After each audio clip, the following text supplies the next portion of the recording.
Going to sing the national anthem. You're going to say the pledge. It is. Sing the national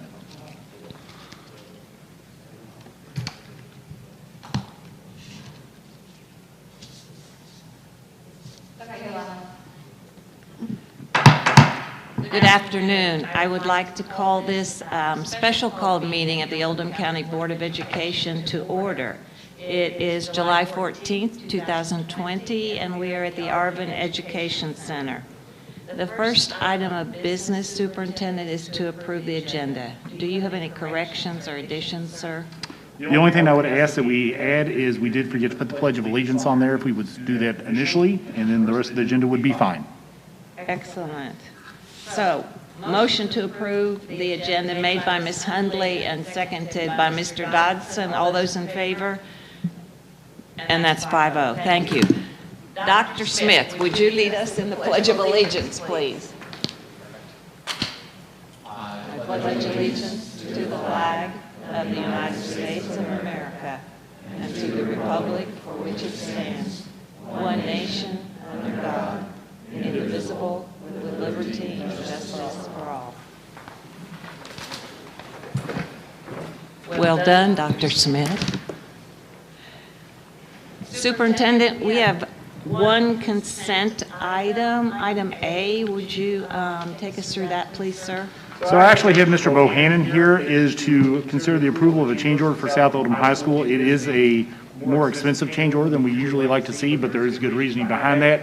Mr. Bohannon, would you like to step to the microphone and explain anything on that? Thank you.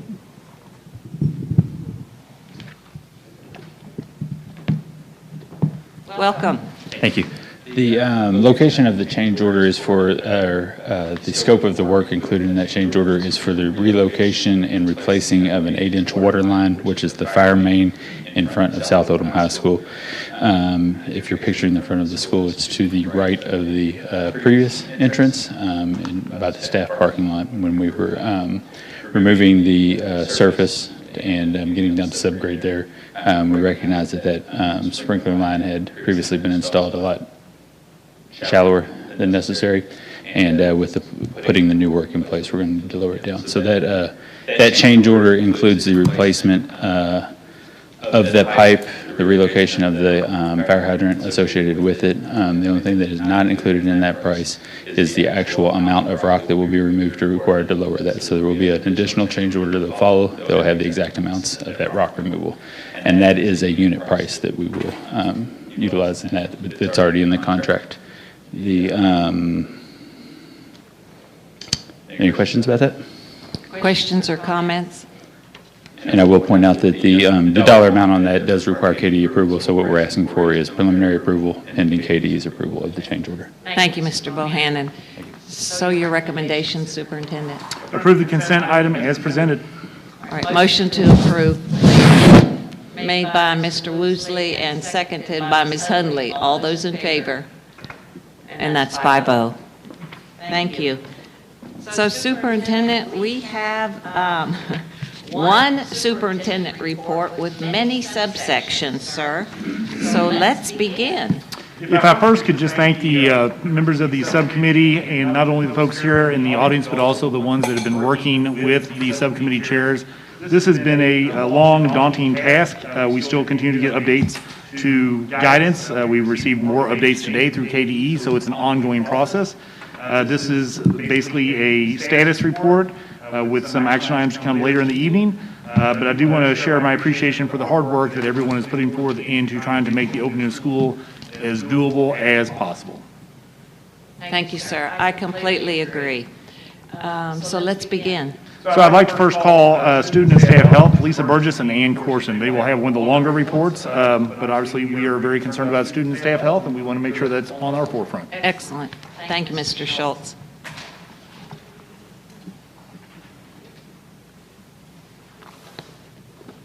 So presenting, we have our general counsel, Ms. Ann Corson, and our district nurse. Yes. Okay. So we were tasked with developing some protocols and procedures for minimizing the risk of COVID-19 transmission in the school environment. So we were trying to take kind of a global approach to see, if we could hit all the areas, and one of the first areas we thought of is training and education of our students and staff, because this is going to be new. There are lots of ways you can wear your mask, and really only one of them is correct. So we would like to have all staff and students trained on how to wear their masks, and also on proper hand washing, social distancing. And for the older kids in middle school and high school, we would look at teaching them the symptoms and signs of COVID-19, so maybe they can self-assess. Anything to add on that? Thank you. Okay. Ms. Burgess, Yes, ma'am. welcome. Thank you. So once we train everybody, what we would like to do is have a public relations kind of campaign that would involve signs and posters that we would provide for the schools that would remind people about social distancing, hand washing. We've seen some others on, what was it, mask wearing. There's some cute ones on mask wearing. And also develop some sort of PSA announcements that schools could put on their public announcement system, maybe along the lines of why I wear the mask, which I've seen on both our district website. We've had people post on social media why they're wearing a mask, and then also Kentucky Teachers in the Know has a big one going on now about why I wear the mask. So these could be the types of PSAs that we'd want to encourage people to use. Next, we have recommendations on daily screening and assessments.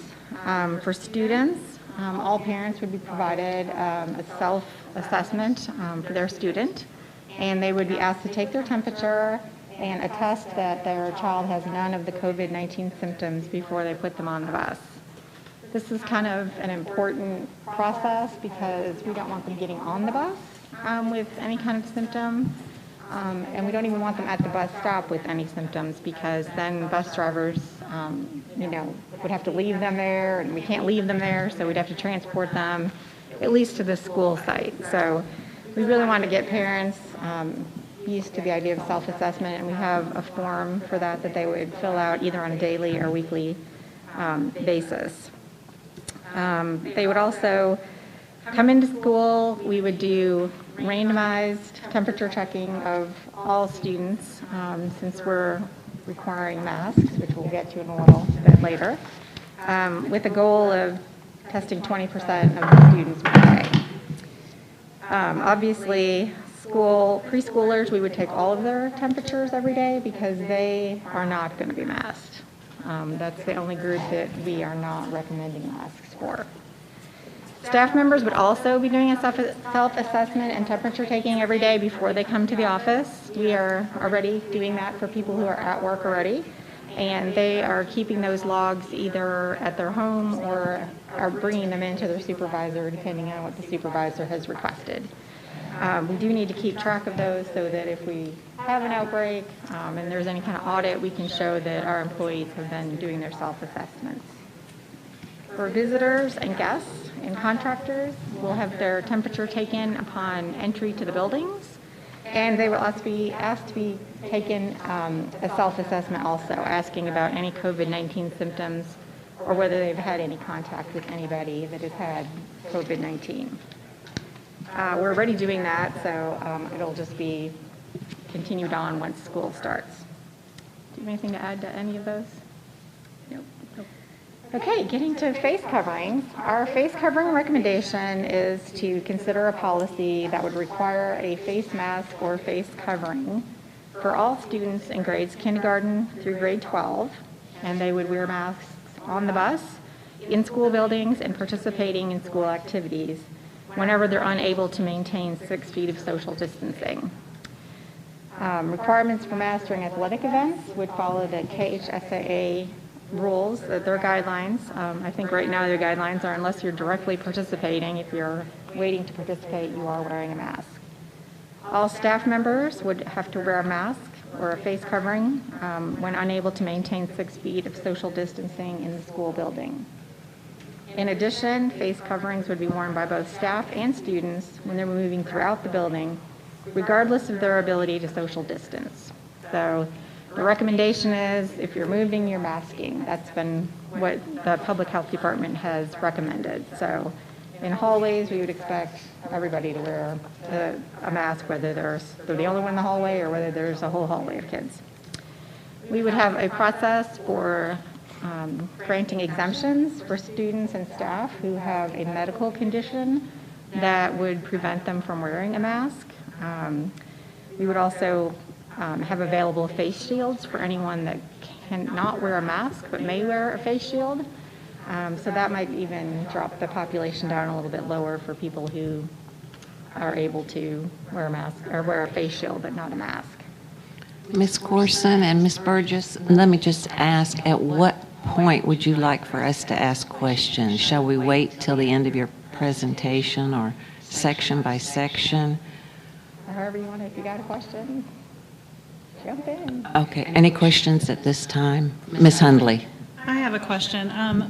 One of the things that was asked was, so if my child's riding the bus, I don't have to personally stand with them at the bus stop and tell the bus driver, my kid's okay today. I do or I don't? No, what we would be asking is that parents also keep the self-assessment forms so that they have a record of the child's temperature and any symptoms that the child is exhibiting, or whether they have been in contact with somebody in the last 48 hours that was tested positive for COVID. So we would ask them to hold on to those in case there is some sort of audit by the health department that wants to know if parents are really keeping these records. Okay, But great. Then they Thank you. could send their kid to the bus. Yeah, if that child comes to the bus stop, it's going to be under the understanding that that child is fine to come to school. Okay, thanks. On the face mask, there's been pros and cons about kids as young as kindergarten wearing them. Has that been changed, or? We are now going to be recommending that kindergarten through 12th grade wear a face covering, just to keep it across the board, and the fact that sometimes there's 6-year-olds within a kindergarten class, and to keep the staff safe and everyone, because they are going to be throughout the building as well. We just felt like for safety reasons, to keep everyone safe, it's just best to have everyone have a mask on. There's, that way when kindergartners are riding the bus, everybody's masked. So they're not on the bus with 3rd and 4th graders that are wearing masks, but the kindergartners aren't wearing masks. So this will be, they'll be able to ride the buses with masks on. If everybody's wearing a mask on the bus, we can have a higher capacity of students. So that's one of the reasons that we felt like kindergarten was a more consistent grade. And also the teachers in kindergarten have that extra protection of the kids wearing masks as well. So. Ms. Corson, Ms. Burgess, if you could, when you're talking, could one step to the mic and then the other one step back? I think we're having a hard time picking you up on the feed. Okay. Okay, Mr. Woosley has a question. So I want you to define what face covering is, so that we'll know when the policy, and then can you talk more about the exemption on what we would do if a staff or student comes with us with a form that says they should be exempt? Good question. Okay. What we would recommend for the actual type of mask or face covering is it can really be any 2-ply or more face covering. So as long as it has at least 2 layers of fabric, it's fine to wear a bandana or a neck gaiter or mask like this, a paper mask, like the surgical type masks, N95s. We've seen clear masks. I mean, there's a variety of masks they can wear as long as it has 2-ply material. The other thing we would recommend in our policy is that whatever design they have on them is consistent with our dress code as far as lewd or obscene or drug messages or weapons messages, things like that. So we would recommend that that's all consistent so that we're not having people fighting over what their mask says. Excellent. Several questions that we received from the public had to do with plastic face shields. Well, okay, so the plastic face shields are not as good as the masks. The Public Health Department is recommending cloth masks as the sort of the gold standard for everyday life. For people who cannot wear a cloth mask, we will have face shields available, and people who want the extra protection can wear their own face shield if they want to. but they need to wear it with a mask unless there's a medical reason that they can't wear a mask. So they can double up their protection if they want to, or if there's a reason they can't wear a mask, we would let them wear our shield as a somewhat less effective method of protection, but better than no protection. So, but they are not, because they are not covered under the chin, they're not deemed as effective as a mask that covers the nose and the chin. You Yes. mentioned the N95. If I'm not mistaken, for a person to wear the N95, they've got to have a respirator fit test under the OSHA standards. So if we're going to allow our people to wear them, we need to look into that a little bit more. Because they're tight, they seal, and if the respiratory system isn't good enough, they could have big problems wearing the N95. Food for thought, Ms. Food for Corson. thought. And let me circle back to Mr. Woosley's question, which I think was, what would be some acceptable exceptions? Ms. Burgess. So if a student has asthma and they have problems with having a covering over their face, and they parent brings in a note from the physician stating that they are unable to wear a mask, that would be a reason. So some sort of medical problem that the student might have. As long as we get a medical document from the appropriate healthcare provider, then we will accept that as an exemption. So are you requiring them to wear then a face shield if they can't wear a mask? Is there some minimum that we're going to require? We would maybe ask them if they could wear a face shield. We really honestly haven't discussed requiring that. I don't know if we will require them to wear a face shield. That's still among our discussions. Are there other exceptions? There would be exceptions for people, for example, adults who have COPD that can inhibit their breathing. So we wouldn't necessarily, if their doctor said, because of this medical condition, that interferes with their breathing. For a lot of the kids that we already know if they have asthma. So we don't anticipate getting a lot of notes where we're completely surprised that a child can't wear a mask. Some of those are going to be, most of those are going to be documented already in our school records, but there may be some kids that have other breathing issues that we're not aware of. The other big potential group I'm listening. is some students with disabilities have sensory issues. They cannot wear a mask because of the sensory issues or because of their developmental disabilities. They cannot keep a mask on. So people with disabilities would be another category where we would look at an exemption. And we would definitely look at having kids wear masks if they can. So if that's an option for their healthcare provider to consider, we would offer that to students who can wear any kind of protection. That sounds like case-by-case Right. decisions, and so we appreciate that discussion. The only other thing I will add is we are planning to enforce this in some way. That we are still under discussion about that, but it's going to be an enforcement to where we're not going to have kids who are just being defiant and not want to wear their mask. We're going to be strict on it and really try to get everyone to wear their mask when it's appropriate. All right. Thank you, Ms. Burgess. And we also have gotten a supply of masks for people who just forget it one day. So it would not be, those students would not be penalized in any way. They would be given a mask, just like a staff person. If they forgot their mask one day, we would have a mask available for them. That's a different case than a student just refusing to wear a mask. Yes. Thank you. Okay, so then we moved on to, how we can maintain a safe environment in our classrooms for teachers and for staff. We have looked at what kinds of personal protective equipment that we might get to protect students and staff while they're working together. We do have a list that we put together. We have looked at clear masks. It's actually a face shield that's completely clear. And that would allow students who are either ELL or speech impaired or having hearing impairment to see the lips of the person who's speaking. Yes. So that is one type of PPE that we're going to get for those providers.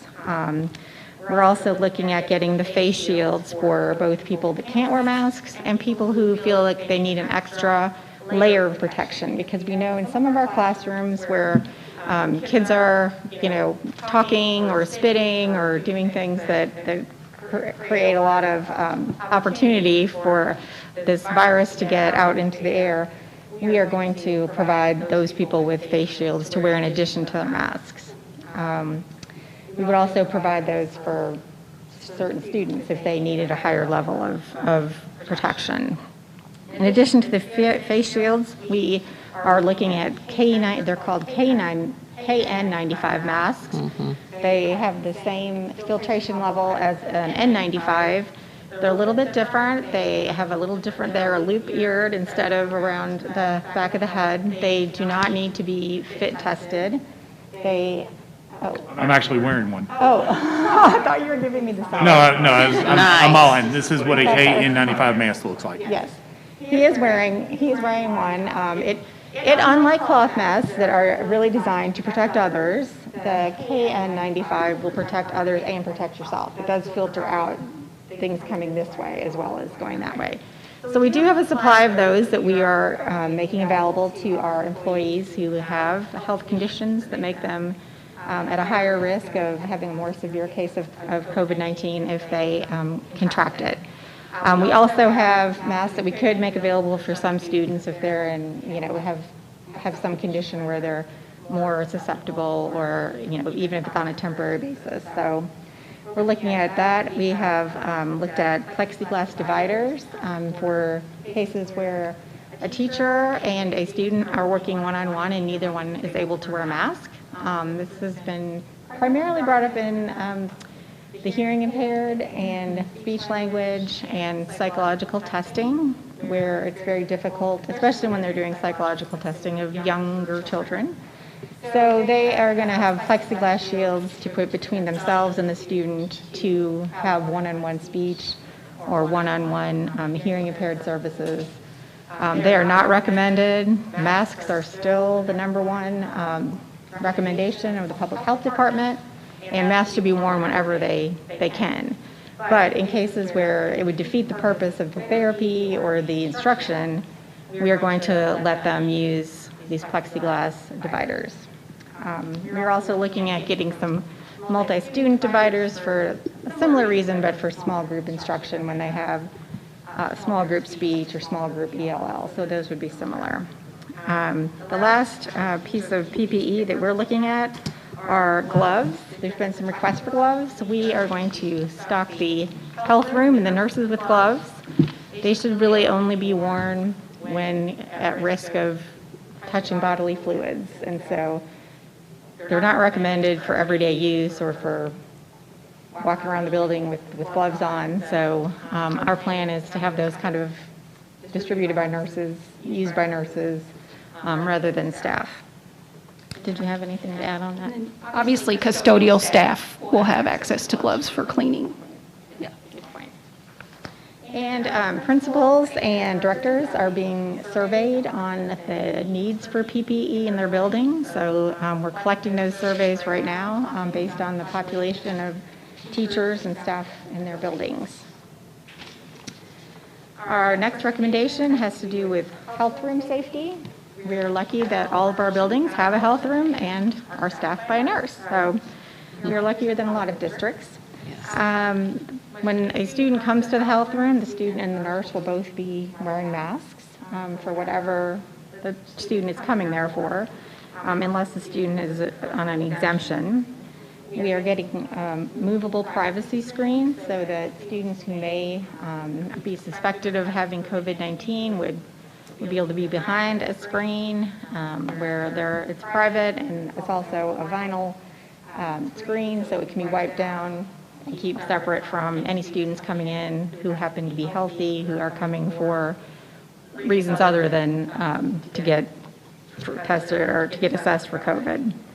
Healthy students would be addressed in a different area, either on the other side of the vinyl screen or possibly in another part of the office, depending on how many kids are in the health room.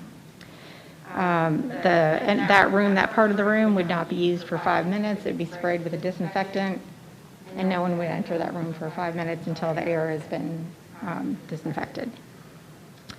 And then sanitizing wipes and sprays will be used to clean any of the equipment that the student touches or any of the chairs. Anything they touch would be disinfected between students. Anything on health room? The only thing I will add is the fact that all the health rooms are different sizes, so there are some that are much smaller than others. So depending on the school, we would accommodate that as far as that student where they would be in that health room versus, you know, if there was a healthy child in there just getting some medication, then we would possibly have that student wait outside until the ill student was put somewhere else or, you know, left when their parent came and picked them up. So this is all fluid, as you know, so we are working through all of these scenarios. Thank you.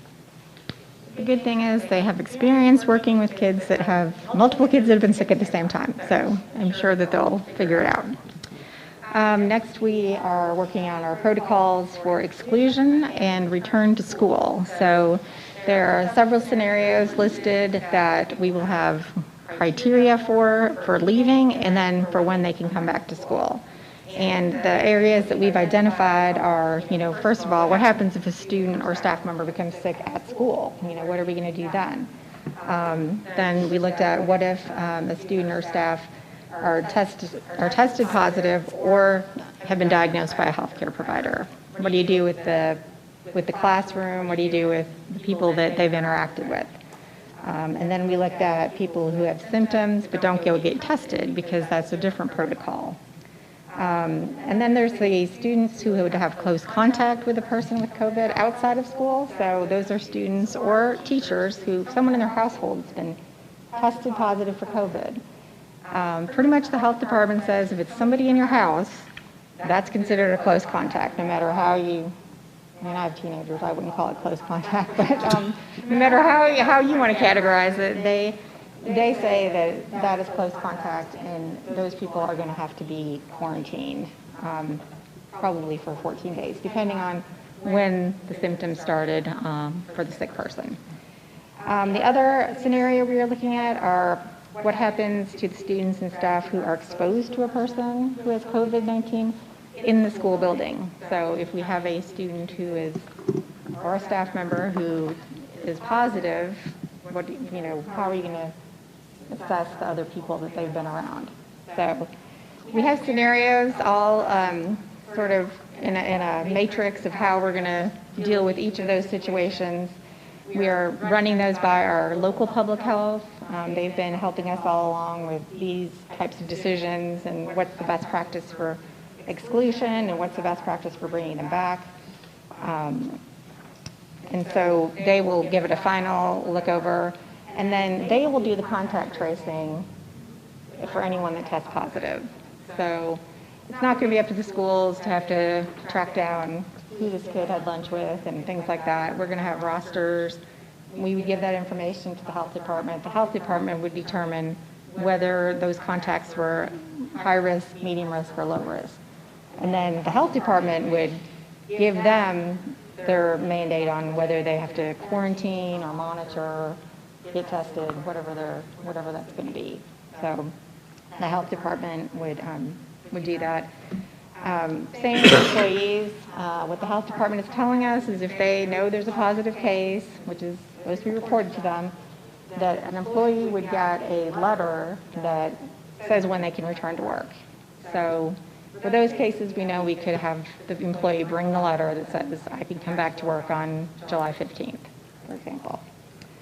The last thing that we are looking at are our policies on leave for employees and absences for students, because we know this could affect both of those things. Usually, students have 8 absences excused by a parent note before they have to get on doctor's notes status. So we're looking at, how we can modify that for someone who's in quarantine, because if they're quarantined, they have no say. They just are stuck for 14 days, and if we know that from the health department, we shouldn't require them to go to a doctor after that, just to get cleared to come back. So we're looking at those policies, and we're looking at the leave that is available to staff when they're quarantined. Right now, there are 2 federal leave acts that provide some paid leave and some opportunity for expansion of the FMLA.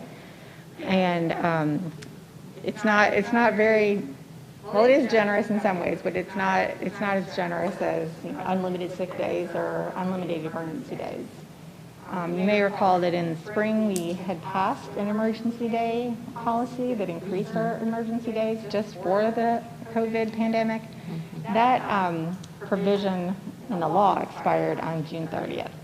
So right now, that's not available, but what we're hearing from the commissioner's office is that they are trying to get that reinstated so that the district could provide more emergency days for related to the COVID pandemic if people are quarantined multiple times because of their job.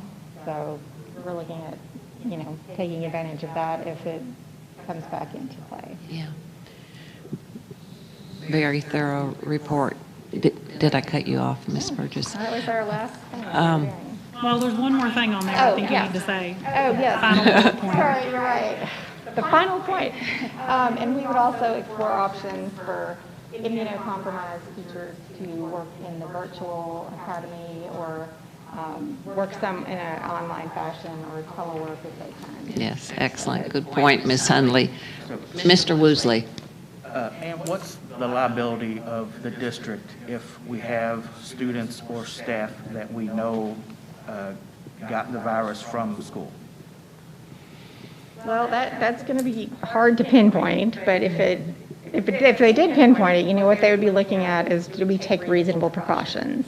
And I would say that what we're doing is reasonable, but that's what they would look at is, what precautions were in place, and did you follow your protocols? That's the other thing. If you have great plans, but people aren't following it, we could be liable if somebody gets it.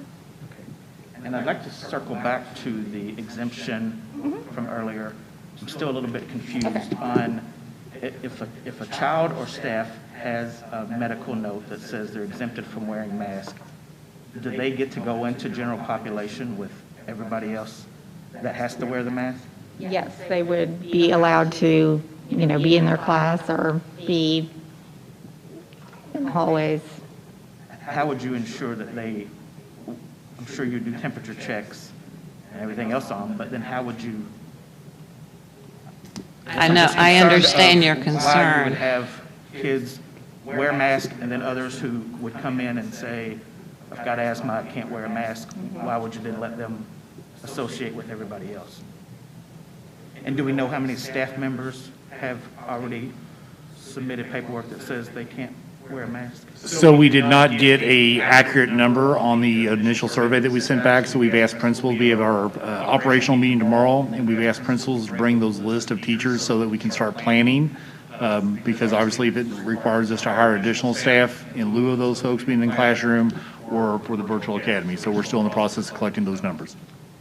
And I will say from the contact that I've gotten, the teachers who can't wear a mask want enhanced protection. They want a face shield, they want a plexiglass divider, they want more.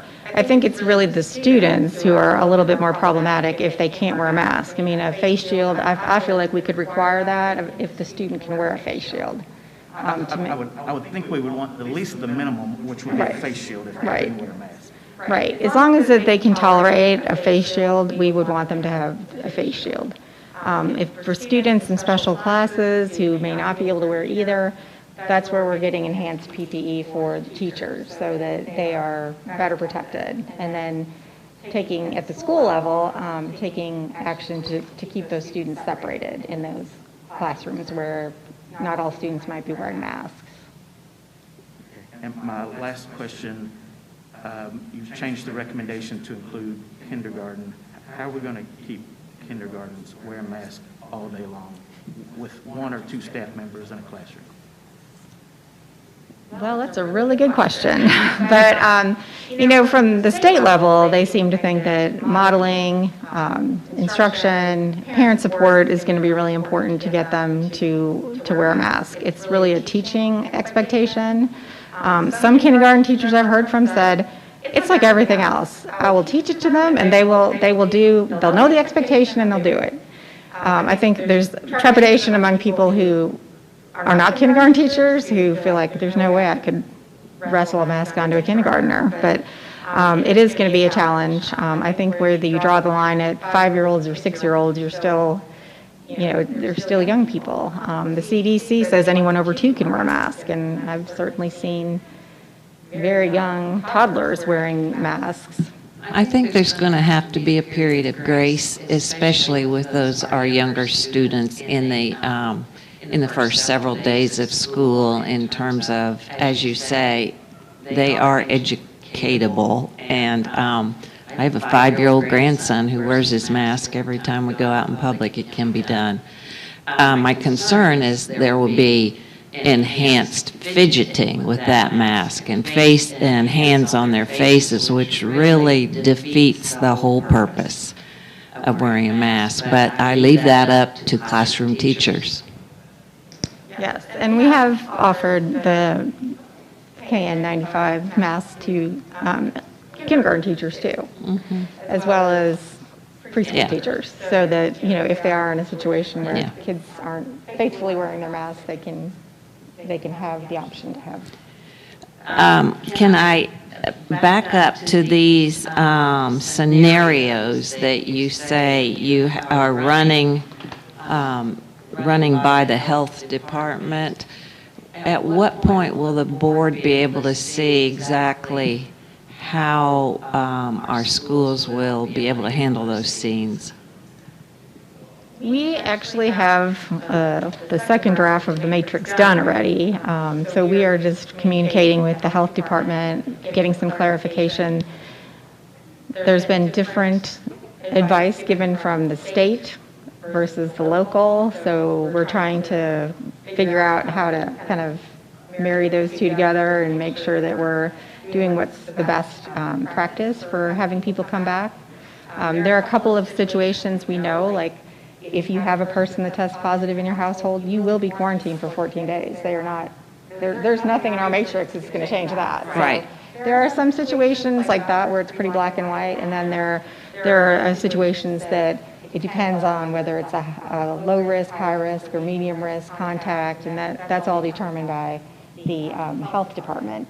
But they did tell us that if it's, if a student in a 4th grade classroom got tested positive, that if everyone's wearing a mask, there's a very low likelihood that all those kids will go home. There is some likelihood that maybe someone next to the kid might go home, but even that could be a medium risk where they let them come to school and they monitor them. And the health department does monitor. I agree. There's very, very low risk period in this age group for transmitting the virus, and so I think these are all very reasonable protocols. Yes. So we know there are some that are within our control and kind of we know what the health department's going to say, and then there are these other scenarios where we have to get a little more information on what their stance is, because ultimately they will be the ones telling families, here's when you can come back. At whatever point those are ready and we have the health department's blessing, would you all share those with board members? Because much of the correspondence that we are getting has to do with this very issue, and families are trying to make the decision as to whether kids can or should come back to school. So I think that would be very helpful. So according to our timeline, and Ann and Lisa have both been working very heavily with the health department. We set approval or through the health department on, I think, in a week or so, but because they've spent so much time, they may not need that amount. And so it might be easier that we can get that information back quicker, and even if the board desires to have another special call before we actually even get to the July 26th meeting to get another update would be perfectly fine. I would just have to update you based on what the health department's able to work with Lisa and Ann on that. Absolutely. We'll make that decision together. One more question, Mr. I Woosley. just want to clarify this before you get away, but earlier you were talking about the random temp checks. Was that 20% daily that we were going to try to get? Yes. We figured if we do 20% daily, there's a chance we're going to get the whole student body in a week. 5 days, 20%, so. All right, we appreciate all of the work that you two have put into this really challenging subject. Ms. Corson and Ms. Burgess, thank you so much for your work to keep staff and students healthy. That's our goal. So thank you. So next, Superintendent. very closely tied to the student and staff health is obviously the physical plant. We have to have a clean building, so Bohannon will talk to us about the steps from his reopening committee. Welcome back, Mr. Bohannon. Thank you.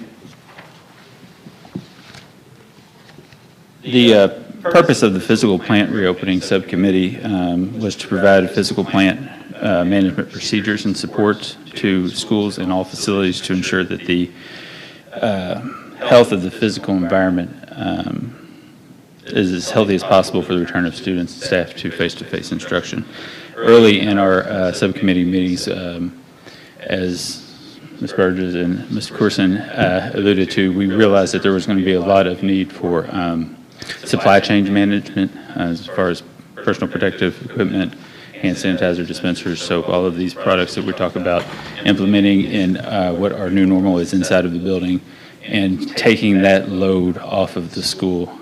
So one of our first priorities is going to be a recommendation to develop and implement a custodial supply chain support system at the district level, where we can utilize bulk purchasing opportunities and then disseminate those products to the schools either by way of the maintenance warehouse and deliveries or drop shipment directly from the suppliers.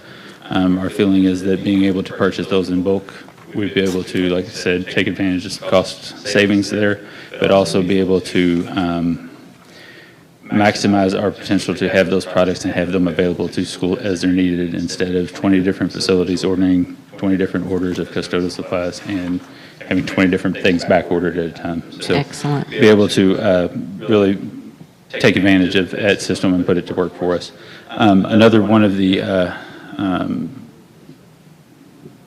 early discussions that we had about what we would need to do at a more of a local level would be to provide the Healthy at School guidelines and training opportunities for our custodial and plant operator staff. We think that it's something that's very important to focus on is that the cleaning of the school building will be a total team responsibility. Everybody's going to be responsible to clean their areas to make sure that their immediate work surfaces are sanitized and stuff like that. But we will also put high priority on our custodial staff and plant operator staffs to focus on high-touch areas and stuff like that the health department and different agencies are saying these are the things where you really have a transmission risk or a higher transmission risk. So some training exercises on that, but also making sure that inside the classroom, inside the school, inside the offices, we do have the products and supplies available for them through that earlier discussion. At the building level recommendations, obviously we've discussed about including signage that's recommended by the health department. These would be the typical, excuse me, the typical signs that you see before you enter a business establishment. You see at the front door with the stop sign, as well as those basic necessities as far as the signage goes. The schools on their own will provide additional signage. They could include some more customized signs that are specific to their mascot or what they need for their school. Each school is different and composed, laid out different, structurally different, and so the facilities department will work with the maintenance department and the school to kind of help develop specific plans for within their building as far as circulation goes and how to kind of maximize those potential situations. If you all remember when we did that similar for the Safe Schools plans, where we worked with them closely to come up with basically circulation maps and evacuation maps, so something along those similar lines. Protective barriers, Ms. Corson talked about them a little bit. One point that we came up with earlier is that, and we've already actually kind of started getting this implemented, is to provide and install protective barriers at places where staff have to interact directly with the public. So this would be your personnel interview kiosks or reception desks where you're met with the first opportunity to address someone. Those types of protective barriers would include the plexiglass shields that you would see in more retail establishments at point-of-service locations. We are following the guidelines on safety expectations and best practices for Kentucky schools as they refer to playgrounds, water fountains, and different multi-use type situations as far as the facilities go, media centers and stuff like that. So the playground equipment and the drinking fountains would be permitted to be used with enhanced cleaning and sanitation required on each of those things. And those are very specific to that specific product. The drinking fountain has a very specific set of recommendations, and the playgrounds has a very specific set of recommendations. So that would go along with the training as well to funnel that information down to the custodians about frequency, about touch surfaces, and about what's feasible to make those surfaces as clean as possible for daily use.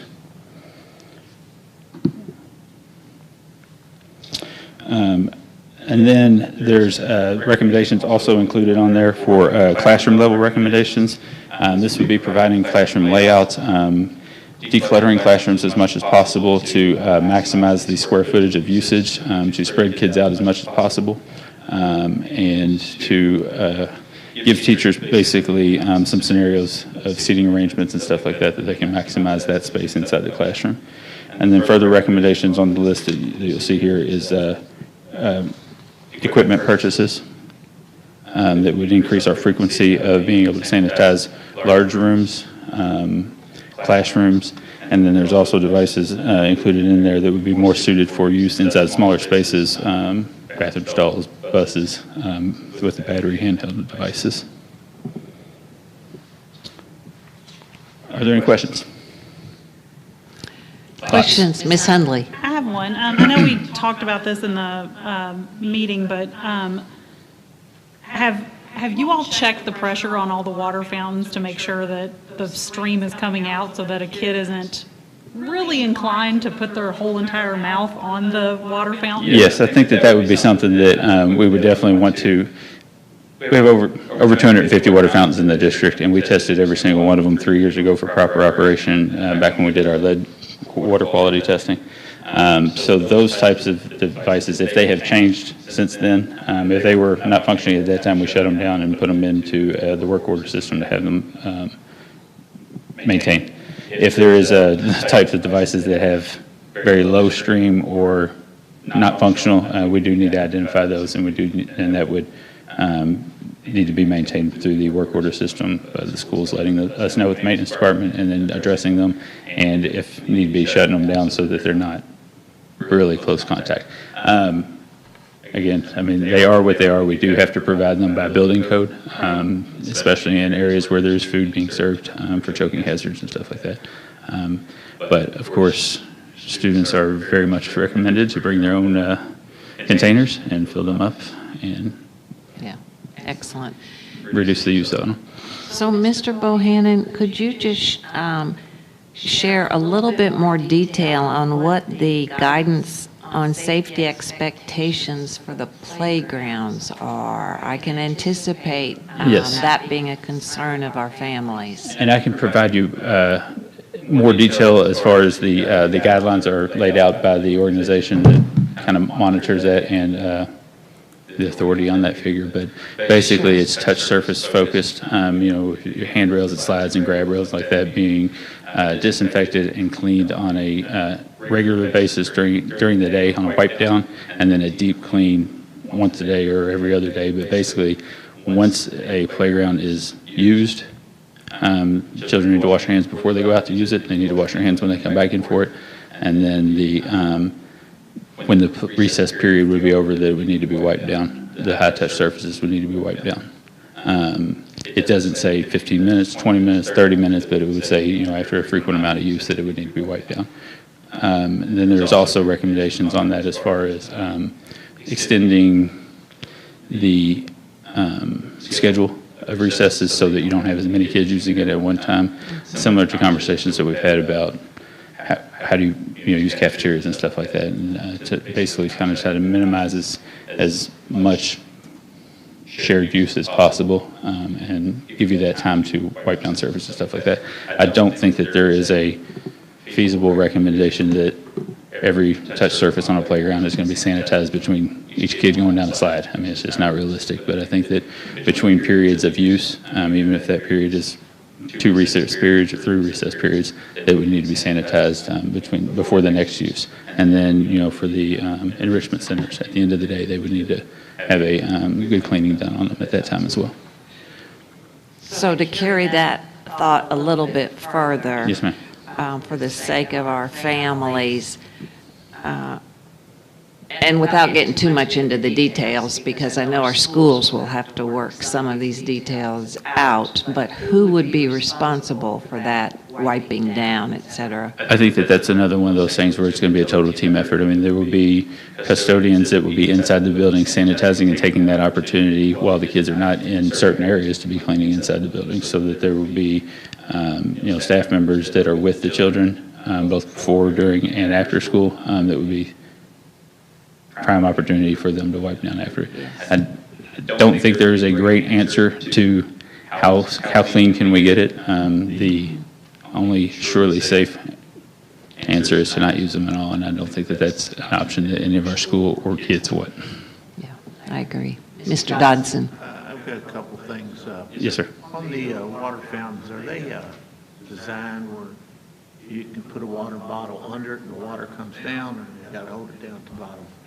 We do have both in the district. We have, I don't have the exact number of bottle fill stations that we have in front of me, but I would say that what we've been doing over the past, since I've been here, is replacing those on a pretty regular basis as machines go out of service, replacing them with bottle fill stations. And that's a practice that we would definitely continue to do. It is not something that we could say, hey, before school starts, we're going to have a bottle fill station instead of every drinking fountain, but it is something that once we do replace them, we do replace them basically one in per hallway, per wing, per level of a school building. And if you remember, there was a KDA or a legislation that came out a while back before they retracted it, and that was kind of the guidance on that, was for the frequency of placement of those bottle fill stations. Yes. Second question. Yes, sir. I'm sure there's going to be a lot of increased hand washing. Yes, sir. Which there should be. My question is, are all the restrooms equipped with the air dryers or the paper towel, a lot of them still have paper towels? The reason I'm asking, it may be an opportunity where we have to add more paper towel holders or what have you, because there's going to be a lot more used. Yes, and with the uptake in the hand sanitizing as well, dispensers, I think we have listed in here that you'll see that the placement of those would be more frequent throughout the building. You see those more in large gathering areas as well as communal areas and corridors than you've seen in the past. We have purchased some of the sanitization stands that you see like at Walmart or Kroger when you go in the front door. We'll place those at all entry points and other areas of common passage as well. And then to more directly answer your question, we put out a survey to all plant operators last week to go bathroom to bathroom, sink to sink, and test and survey back to us with locations of where they have any hand washing stations that are not properly functioning, so that we can go ahead and place those on a high priority on the work list order to get those taken care of before school starts. Excellent. Sorry. That's Mr. okay. Dodson. That's what we're here for. Last item is, kids going in and out of the bathrooms, they wash their hands, they go out, they got to pull the door open. Now, everybody in the world's been touching that door handle. That would be a surface I would consider a very high contact surface. The reason I'm bringing that up, there's a product they got out there now that fits around the door handle that continuously sanitizes where you put your hand at. And even doors that you push with a hand, they tell you to push right here, and it re-sanitizes as you go. It's something we might want to look at. Okay, will do. Thank you. Mr. Woosley? Mr. Mahan, I have a few questions. Yes, sir. You had talked about additional training for custodians Yes. on how to properly sanitize. Are we also going to offer that training to Staff as well. I think that what we're trying to do, and I'm going to work with Mr. Williams about getting some of our regularly required safe school training to incorporate new segments that would be more related to what we're dealing with today versus the same 6 sessions that we've dealt with in the past. So there would be some specific to COVID-19 related cleanliness and safety practices. I think that that would be the easiest avenue to reach all of our staff. But I do want to just kind of clarify what I said about the training, the additional training to custodial staff and plant operators. They are very well capable of doing it now and know what they're doing. But if we were going to put specific focus on specific areas, we want to disseminate that information to them by way of checklist or something that kind of works more along the lines of what the health department is recommending versus our kind of common practices in the school building. The custodians and the plant operators have always worked very hard to keep all of our buildings sanitized and clean even before this. It's just been an enhanced level of cleaning. Which goes to my second question. Okay. I know we have a ratio now of so many custodians per square foot of building. Yes, sir. Well, it's hours per square foot, but yes, sir. Okay. Are we looking at increasing the number of custodians per building to help clean in between classrooms or during the day? I think that would be a personnel decision that we would want to talk to the board about. I think once we get into these procedures and policies, that it would be something that I think you're going to need to take a really close look at what that ratio is, be it more hours or more custodial staff. I mean, really, if you think about it, we're greatly increasing the amount of surfaces that we're currently cleaning all day long, every day. So it may be a recommendation that might come before y'all in the near future. Good question. One more, Mr. Woosley. About 3 more. Oh, 3 more. Okay, awesome. It's one question, but it's 3 parts. It is. Ms. Fletcher asked about the playgrounds. Are we going to have that equipment on like a cart that a teacher can roll out to them to help clean, or are they expected to take that out there with them as they go? Right, so the 2 devices that we have on the list there, one is an electrical device that's a 110 volt plug-in device. The other one is a battery operated device that can be taken out to playgrounds to sanitize those. And those are the cart mounted devices, the electrostatic sprayer mister, and then the battery operated one is the handheld device that really lends itself more to outdoor use and remote use. Hand sanitizers, wipes, any of that stuff will be taken out on the playgrounds for? I think that would be, yes, a great use of the stands, which are mobile. I mean, I think that those things they would make sense to have those at doorways and entryways during the first and last hours of the day. But during the, during the middle of the day, they would make more sense being in the cafeteria or in the doors coming right inside and out of the playground area as well. So. Okay. Last 4-part question. Air quality. I know that you've tested air quality in the buildings, but can you talk about what you've done so far and then the expectations of having windows open versus closed? Yes. So initially the question was from some of the guidelines through the state guidelines were if we have poor air circulation in areas, should you open windows or close windows, or what should that makeup be? And it's hard to talk about all of our schools in one sentence here because there are so many different schools and ages of schools. So, but in general terms, most of our facilities have a certain amount of outside air that's required by the ASHRAE standards to be included. So all of our facilities meet that minimum requirement.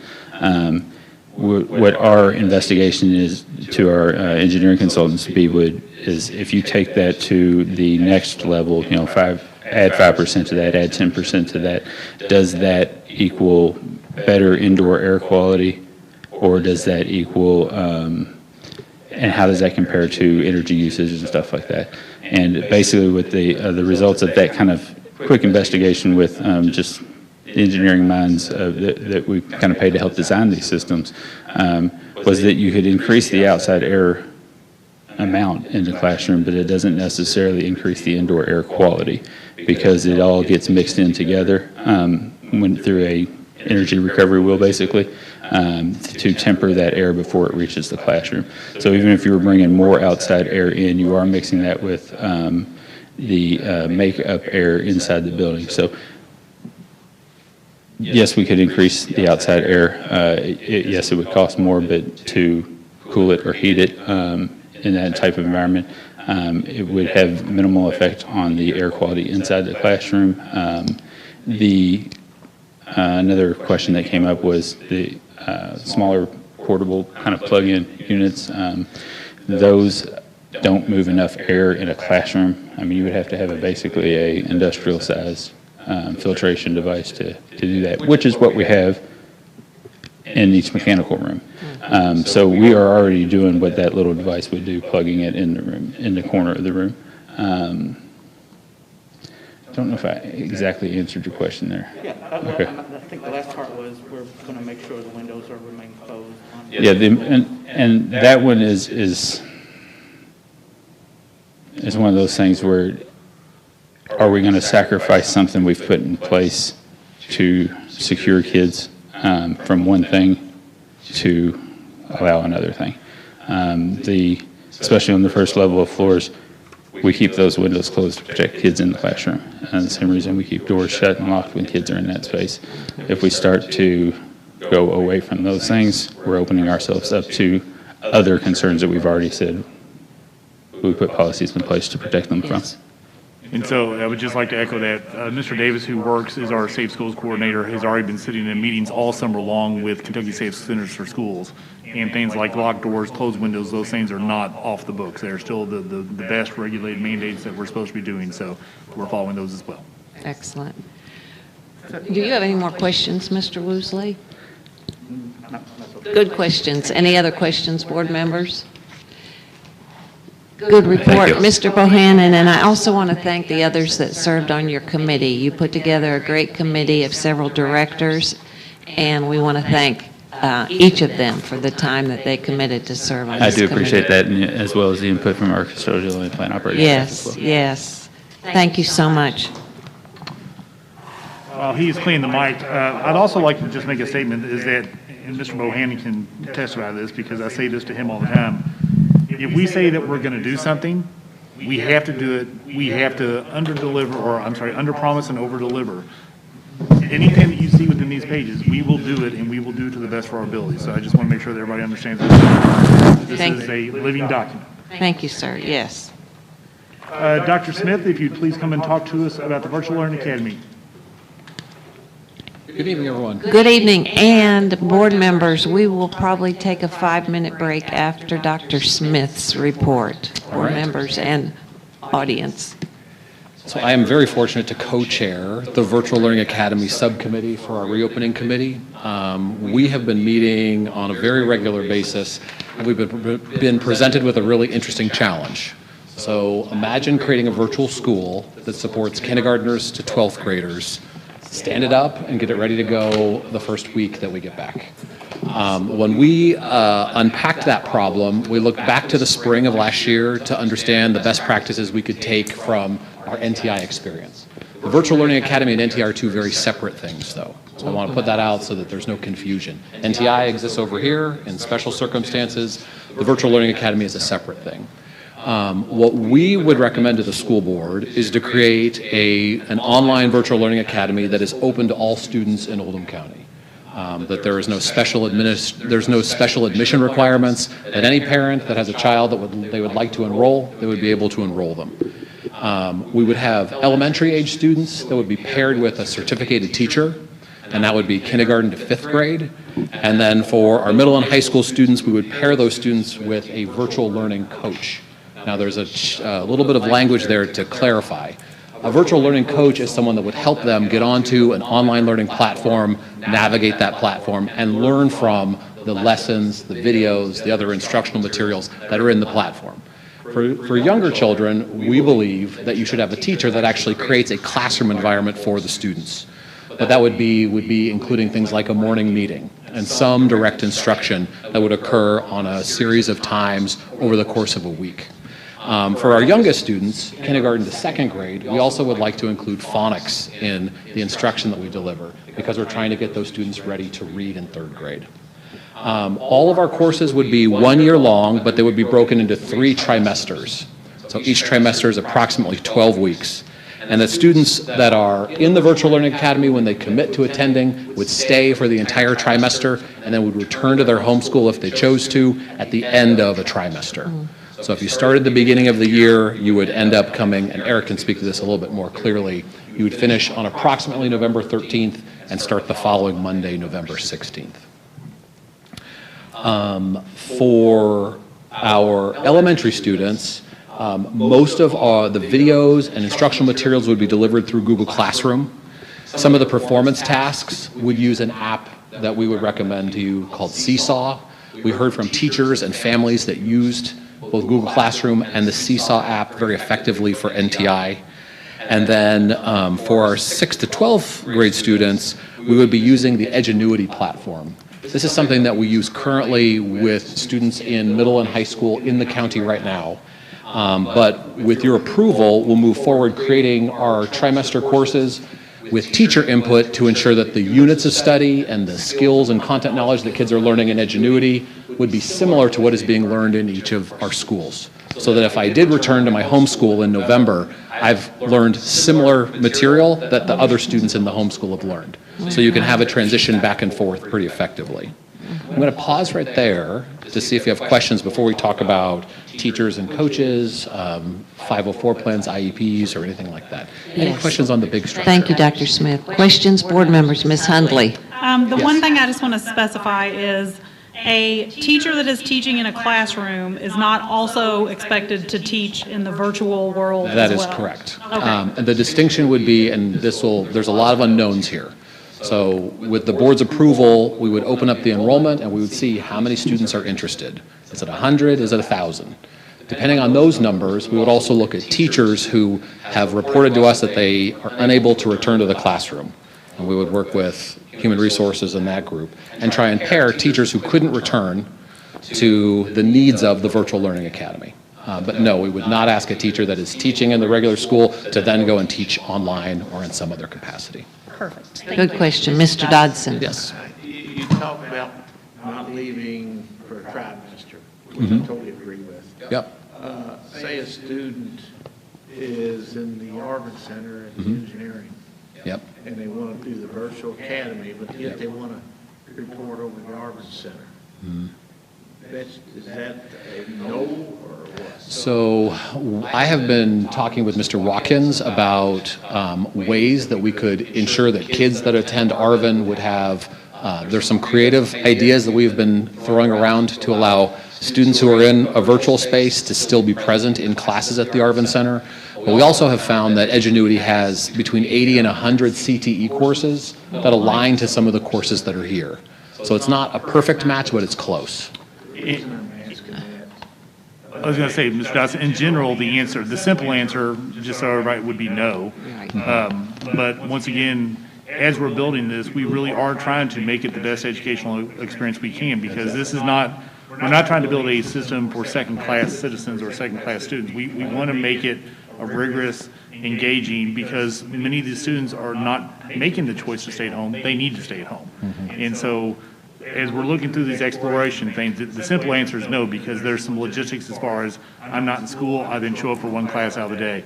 But we are looking at other alternatives as well. And Eric, I think, will probably address a little bit more of that in some of the enrollment things. Excellent.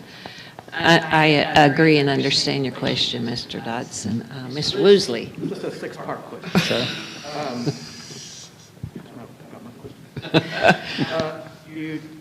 You talked about kids that have to stay inside the virtual learning academy once they enroll. Yep. Well, what happens if I decide that I'm going to start school on August 12th, but then September 1st I get sick, or somebody in my family gets sick, and then I need to pull out of regular school and go into the virtual learning academy? So there's an important distinction. If you are sick and you're quarantined at home, and that's for a short period of time, It wouldn't make sense necessarily to enroll in a virtual learning academy space. In that case, just like we would do with home hospital, your teachers would provide you with instructional materials that's aligned to what you're doing in your home school. I could imagine a scenario perhaps where a student started going to their home school and then said, wow, this isn't really working, or I enjoyed working in the NTI space more and I was more successful there. And so I could see students that might opt into the virtual academy once the school year started, but So that's going to be available, is if I want to pull out of regular school and go into the virtual learning academy, I can go into it, but the expectation is you need to stay through the whole trimester. Correct. And I think Eric can speak to that a little bit more. The one challenge that we don't want to present is I started in virtual and now I realize I just want to be back at my school, because master schedules will be adjusted with social distancing, and having a huge influx of students back to the home schools will start to rock the boat a little bit. But if I wanted to do it the first semester and decide to come back, I could come back the second. Absolutely. Yes. You talked about teacher input to build the curriculum. Yes. What does that look like? How are you going to get that teacher input on So- the different grades to build the academy? Yeah, so we have had some advisory groups that have met informally to give us big ideas on what the virtual academy should look like. Our instructional coordinators have done an incredible job of reaching out to instructional coaches or literacy coaches at our schools, and also to teachers to just get input first. Once it's approved by the school board, what we will take in Edgenuity, I'll just start with the secondary. We'll take the scope and sequence documents for each of our courses, and we will bring a group of teachers together to show us which skills and content should be included in each trimester. So with the teacher input, if I'll give you an example. This afternoon, I talked with a chemistry and physics teacher at South Oldham High School. She had reached out to me because she's heard about Edgenuity. She runs a PLC in her building. She had a lot of ideas on the things that should be included in an Edgenuity class. And so I said, I appreciate you reaching out. This is exactly the kind of thing we've been looking for. And I connected her with Miss Sarah Crisp, our instructional coordinator. She'll be invited to come and create the Edgenuity course that we're building as a system. So the teacher input will help us know what should be placed in each trimester. At the K-5 level, it's a little bit different, because we're going to rely on the expertise of the teachers that we bring into the Virtual Learning Academy to help organize that scope and sequence. So if I'm a kindergarten teacher, I know kindergarten students, and I will be in charge of the materials that I'm teaching to them. And that was it's called Seesaw, the app? Seesaw, yes. SEESAW? Yes. One It's other in our thing that I would agenda, just throw Mr. out. Mosley. It's in the People at home report. can't see our agenda though. And on Thursday, we're going to have a website that will go live on the Oldham County homepage, and it'll have examples of all the apps with information about them, an overview of this whole program, and more details on all these things, so that parents can learn more, as well as choose to enroll if they want. So they can really have the information they need in order to make an informed decision. Exactly right. One question that does seem to reappear in some of the emails is how do we meet the needs of our gifted and talented students with the virtual academy? That is a great question. One area that we can support them, so first, I've talked with Ms. Frazier, who's our Gifted and Talented Coordinator. She has a lot of ideas on how to support students. For kids who are accelerated beyond their grade level, we can enroll them in courses that are more complex Yes. and that can challenge them. Edgenuity also offers a number of advanced placement courses, and so students will be able to take advanced placement courses in the 9 to 12 range and sit for those courses as they would if they were at school. And we'll put a list of those courses on the website as well. I was going to say, if I could make that qualification, because Edgenuity does not have necessarily every AP class, but the ones they offer are good, and they do follow the College Board's pacing guide. Yep. Those are not adjustable or alterable, and I've known people that have done those courses and scored extremely well on the AP exam. How feasible is it for a student to start in the virtual academy and start in an AP class, and then after the first trimester go to their home school to be at school, and will they be able to continue their AP class? They would probably have to continue it with Edgenuity, or no? In theory, the teachers that teach AP, they have to have their for lack of a better term, syllabus approved through the College Board as well, that should be a pretty good match right there. Yeah, excellent. You could have students who also work ahead. I talked with a number of students and families in the spring of this last year who said their kids really thrived in the NTI space because it was less structured. So really motivated students could work ahead in an AP course and then return to school and be ahead of their peers.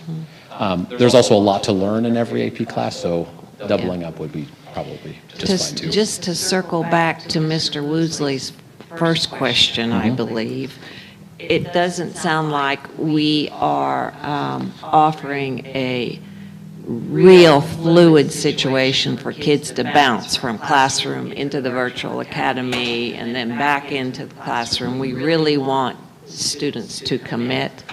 It's easier to get into it than it is to get out, and that's because of what Dr. Smith alluded to, the plans that are built by master scheduling and any type of adjustments we have to do with teachers, that's got to be pretty solid. He has talked to every principal at the middle school and high school level, and they all agree that that is a decent transition time for them. We thought about for the high school holding them off until the semester, but Dr. Smith said, but if a student is struggling, we'd much rather get them back in November than get them back in January. So once again, child first, learning first mentality. Excellent. Any other questions? Thank you, sir. All We right. can continue. All right. So in the area for teachers and coaches, with elementary school students, we're expecting approximately 25 students to 1 as our ratio. I could imagine an elementary teacher breaking that group into 2 parts, so they're not with 25 students in a morning meeting or something like that. And with our virtual learning coaches, we're imagining a ratio of about 35 to 1. Now, a virtual learning coach could be a classified employee that reports that they can't return to school, and they are going to be making contact with families, working with students, and answering a lot of the nuts and bolts questions you might have about navigating an online course. We will also have teachers available to hold office hours 6th to 12th grade. So a small cohort, or not a small, a cohort of teachers in the core subject areas would be available for students who are learning in a virtual space and then find themselves struggling and need extra help. Does that distinction make sense? All right. In terms of additional supports, we are anticipating supporting students that have individualized education plans, 504 plans, and also students who might just start struggling. They're going along and will need tiered intervention.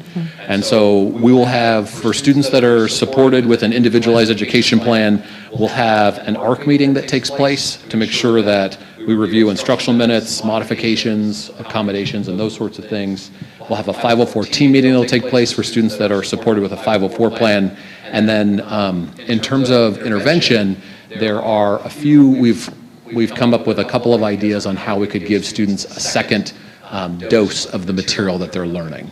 There's a couple different online, other platforms or other resources we could make available to them. Excellent.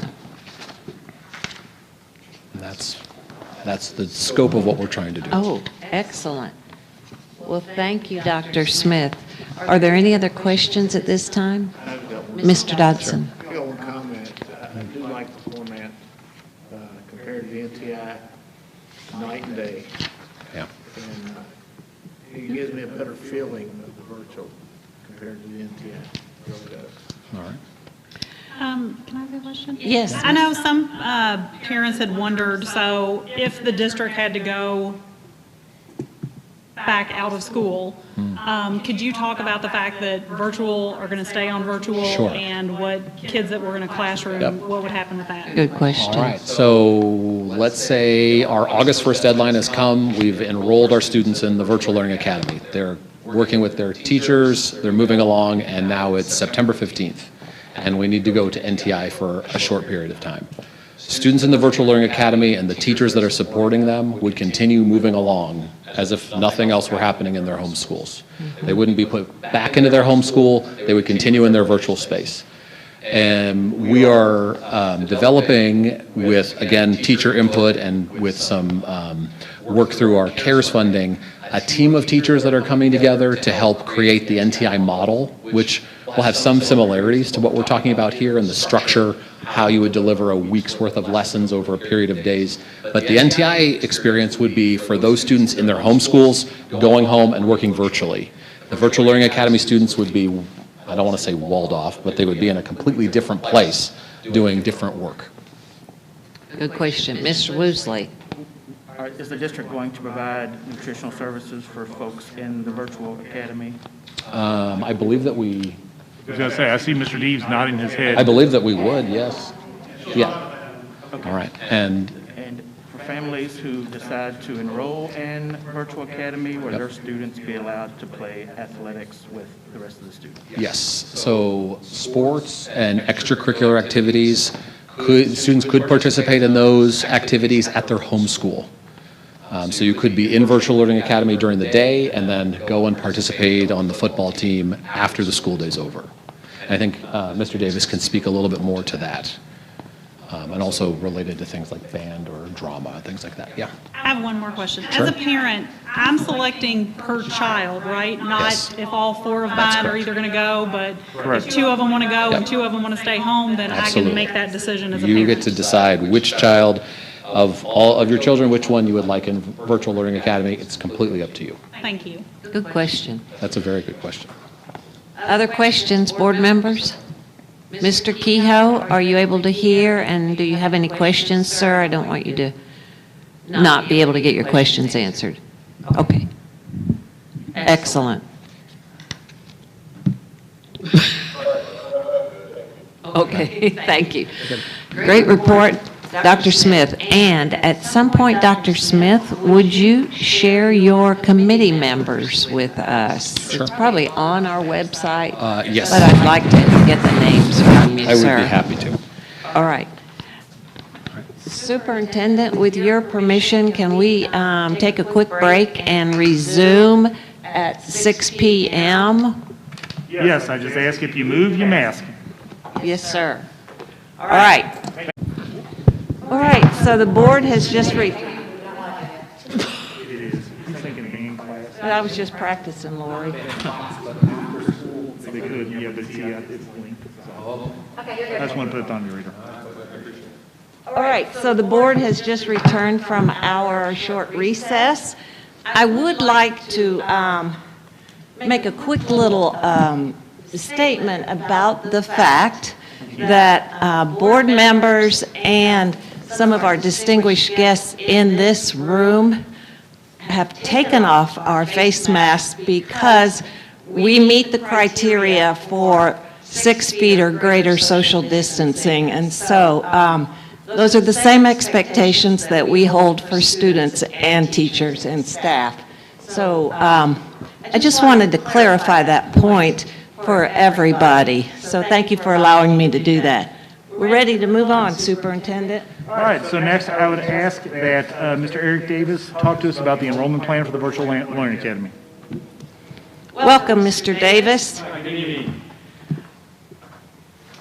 All right, so mine piggybacks very much so on Dr. Smith, his report just a moment ago. I think it's really important, though, to express why we are bringing to you the recommendation of an open enrollment in Virtual Academy. My department and my committee that I led was tasked with determining whether we would recommend a closed virtual learning option or an open virtual learning option. And so I do want to, just for the public's sake and for your all's sake as well, just to let you know a little bit of why we came to this decision. And I want to take a second also just to thank the parents who filled out the survey for us, because that was a vital piece of information.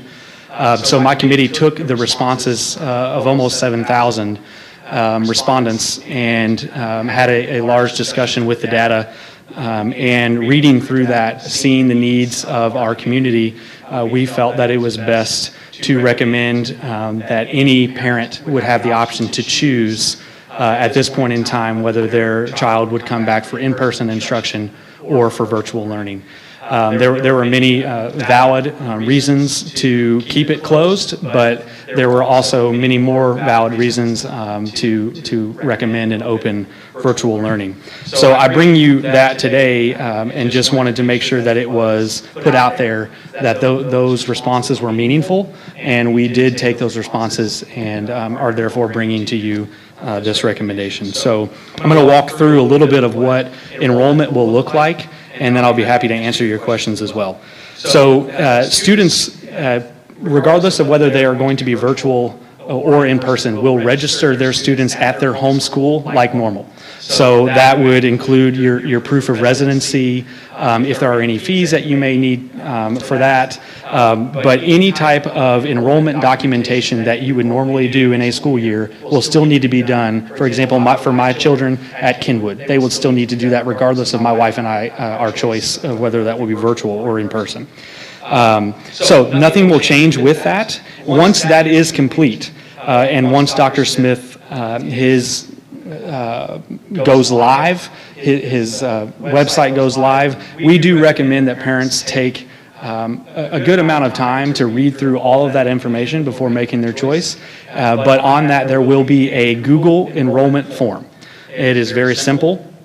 That enrollment form will be linked on every school's webpage and also on our district webpage. In addition, if they call a school building, the office manager or whoever answers the phone will be able to easily walk them through the enrollment form into virtual if that is what they choose. In addition, we're going to allow office managers to help enroll a family if they're unable to do that at home, or if they don't have the technology to do that at home. We'll be able to confirm their identity and then be able to enroll them into the virtual academy. I want to make a point for the board as well, that as students' enrollment will remain on Infinite Campus at their home school for the purpose of a principal. If I'm a principal out of school, I will know still how many students are districted and enrolled in my school building, regardless of whether they are in person or virtual. If they are virtual, on each individual student's screen for Infinite Campus purposes, there will be an indicator that identifies those students as being virtual. So that for attendance purposes, we're not asking employees in the school building to take attendance for kids who will be on virtual. That will be part of the teacher or virtual learning coach's responsibility for attendance purposes. I do want to just go a little further into the trimester situation that Dr. Smith alluded to. So again, the reason for trimester choice for each parent is we wanted to provide every parent as many opportunities to make a choice throughout the school year that we could, but also allow schools to plan appropriately for students who may be switching at a certain point in time. So we will be offering 3 chances, and there'll be a window of time for a parent to make a decision before each trimester begins. So just to, once, if this is approved by the board, we will send out and have publicized the enrollment document, and you will be able to enroll your child. Each individual child will need to be put on a separate form. So going back to Ms. Hundley's question earlier, you know, I have 2 kids at home. If I wanted one to go virtual, I would need to fill out that form for that child. And so it's important that we get a form for each child that is being enrolled in Virtual Learning Academy. We talked to principals, we've talked to other staff members in the school building about what would be the latest amount of, or latest time that you could get that information. So we are setting the deadline of August 1st for this first enrollment in the virtual learning. If we can get this out, if it is approved and we get it out, you know, next couple days, each family will have about 2 weeks to make that decision. And you can certainly sign up prior to August 1st, and I would encourage families to do that if they're ready to make that decision. That will allow schools and the board and us at central office to make decisions regarding where teachers are serving, how many employees we may need to hire more to make sure we service everyone in the choice that their parent has made. These trimesters also follow along the grading guidelines, the grading timelines for elementary and middle. That except for East Oldham Middle School, everybody uses a trimester grading. So we also felt like that was best to try to pair those as best as we could. So I'm going to read those dates for the board. The trimester 1 is August 12th through November 12th, and we ask that families have a deadline of August 1st to enroll in virtual learning. Trimester 2 is November 13th through February 24th, and we will open that up in early October and have the deadline of November 1st for setting your second trimester decision. The third trimester runs from February 25th through the end of school, and we will open that up in early January and ask families to make the decision by February 1st of 2021.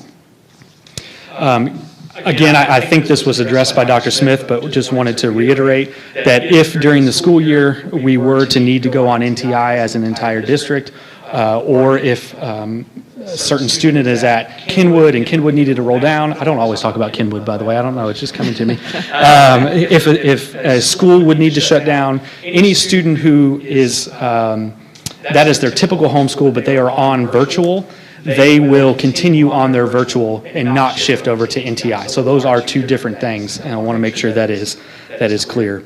In regards to a family who might move in, let's say a family moves in August 10th. We believe that family deserves the same right to make a decision, so they would not be held by those specific dates. Once they move in, we would work on an individual basis through my office to say, could you please make a decision in the next week, 2 weeks. We need to get students enrolled as quickly as possible, but we want to make sure they have the opportunity to discuss that and make a decision as a family. Excellent. Also, something Dr. Smith alluded to, any student with a specific individual plan, whether that's an IEP, a 504, gifted and talented services, English language learners, those plans would still be in place, and those services would be met through the virtual learning. So we want to make sure, regardless of what plan you might have individually, that we can service you regardless of your choice. One question that I've received a lot from parents via email has been addressed a little bit, but I just want to talk through it again from my department, that students in Virtual Learning Academy will be able to participate in extracurricular activities, including things at the Art Center if they are after school. If you are in band and you wish to participate in the nighttime performances, you will be allowed to do that. Now it will be on the students, the family, and virtual learning to try to figure out how we get music to you and things like that, but those are things that we are willing and want desperately to help those kids with to make sure that they get those experiences as well. The one caveat to this is that things that happen during the school day, so if I take a class at the Arvin Center or the newly formed Kappa, but I am on virtual learning, if it is during the school hours, you cannot be dual enrolled. So you cannot have your classes during the school day for virtual learning and also come to the Arvin Center during the school day. Now, that doesn't mean that, as Mr. Schultz alluded to earlier, that we won't work on certain ways to help you get classes through the Arvin Center. They just cannot be taken in person during the school day while you're also enrolled in the virtual learning. That would be a problem with a lot of different things, but Infinite Campus being one, enrollment status, ADA, lots of legal requirements that come with how we handle attendance as well. I'm sure there are things that you all have questions for that I would be happy to answer. That is my recommendation, and I know Greg or Mr. Schultz will make that recommendation, but just wanted to walk you through the reasons, the thought process that my entire committee went through, and reasons why we are bringing an open enrollment recommendation to you tonight. Mr. Dodson. One question, I probably should have asked Dr. Smith about it, but during the virtual academy, we have a snow day. Yes. Because, the virtual academy is on the trimester. Yep. Would the virtual academy still go on during the snow day and the rest of school be out? So I'm going to answer that from the DPP mind in my brain. If we are on a snow day and NTI is not being used for the whole district, everyone would be closed at that point, virtual academy included. Just because then you might be getting off days and hours for enrollment. And I feel like our entire district would need to stay on the same calendar. In terms of attendance. Yes, In terms of attendance. I Does not feel mean like they could that. not work. Doesn't mean that you can't work, I'm sorry, Yeah. I'm yes. saying, would that affect, say you have 5 snow days in one trimester, would that affect the learning capability? Because this kid may say, I'm in the second trimester, get 5 days, and all of a sudden, they go to the third trimester. How would that affect Sure. them? Because they wouldn't have any makeup days. The board does have the opportunity to shift the calendar and change trimester dates, if that is something that, if we were to have 8 snow days or something in the second trimester, I believe that is the option of the board to change the calendar. Ms. Hundley. My question is about grades. I know with NTI, it was kind of a pass-fail thing, and I know a lot of parents are wondering, okay, so I decide to send my kid to school, and they're going to be face-to-face with a teacher and graded, versus if I just keep them at home and do virtual academy, is it just going to be pass-fail, or is it going to be more intense than what, I know you all keep saying it's different than NTI. I just want to make clear to parents that it is not NTI, it's not pass-fail, that those kids at home are going to be getting grades just like their kid was in a classroom. Right. So I want to answer that, but I also want to make sure I provide you the best answer. So I'm going to, if it's all right with Mr. Schultz, I'm going to wipe this down real quick, and I'm going to have Dr. Smith answer that question for you, and then I'll come back. Thank you. Excellent. Good question, Ms. Hundley. Not trying to dodge the question, I promise. Just giving it to. While you're wiping, Mr. David, as sort of a part to, I guess, Mr. Dodson's question, fall breaks, et cetera, will also be honored in the Virtual Learning Academy. Thank you. So thank you for that question. In K-5, the student would receive a grade from their elementary classroom teacher. They would be able to give parents an update through the grading format. It'll look very similar to what we use in our schools now. With Edgenuity, a number of online assessments are built into the platform, and they have thresholds for performance.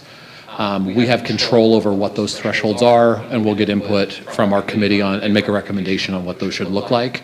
But students can't just click AAAA, pass the quiz, and move on to the next thing. They have to demonstrate mastery. So there's an expectation of doing real work and doing a good job in learning. To answer your question regarding fall breaks, so if school is closed, Virtual Learning Academy is closed, same as any other school would be. I wanted to ask that for the benefit of our parents out there also, so thank you, Dr. Smith. So also, just because I happen to be the resident, I used to be the resident Edgenuity guru, will soon be Dr. Smith. One of the nice things about that program is that there has thresholds, as he talks about, but there's also, if you don't hit the threshold, it stops you.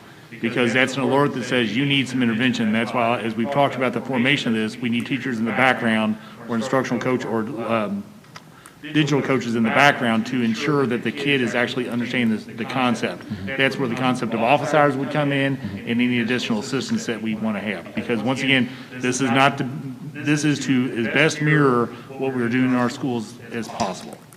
And to build on that, one of the elements of a virtual learning coach is to monitor your progress and also keep parents informed on how you're doing.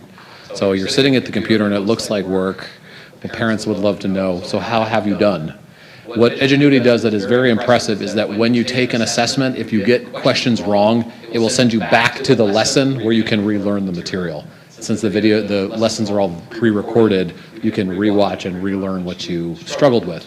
It also cues our teachers who are running office hours to see the students, and maybe you see a group of students that are all struggling in the same area, to pull a group together and be able to do small group intervention.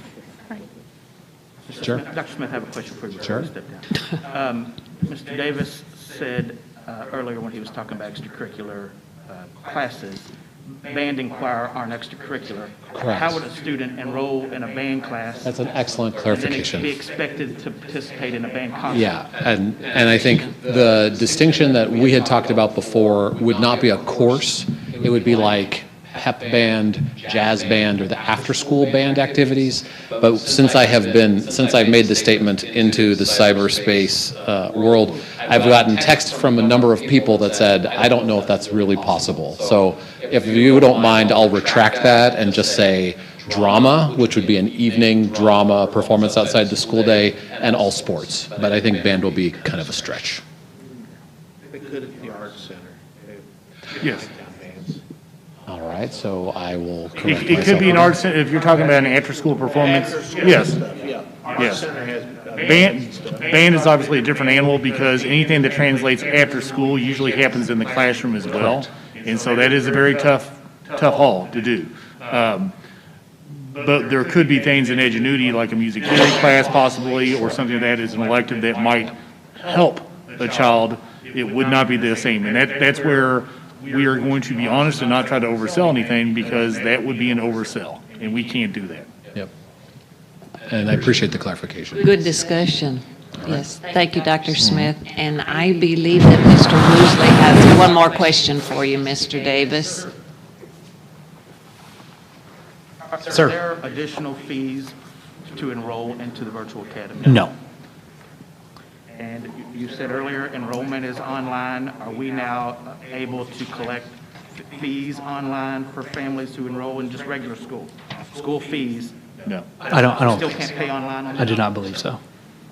And last question. Sir. How does the virtual, this is probably for him. How does the staff that work for the virtual academy handle their PLCs, or will they? PLCs? Yeah. I'm sorry, I want to make sure I heard the acronym correct.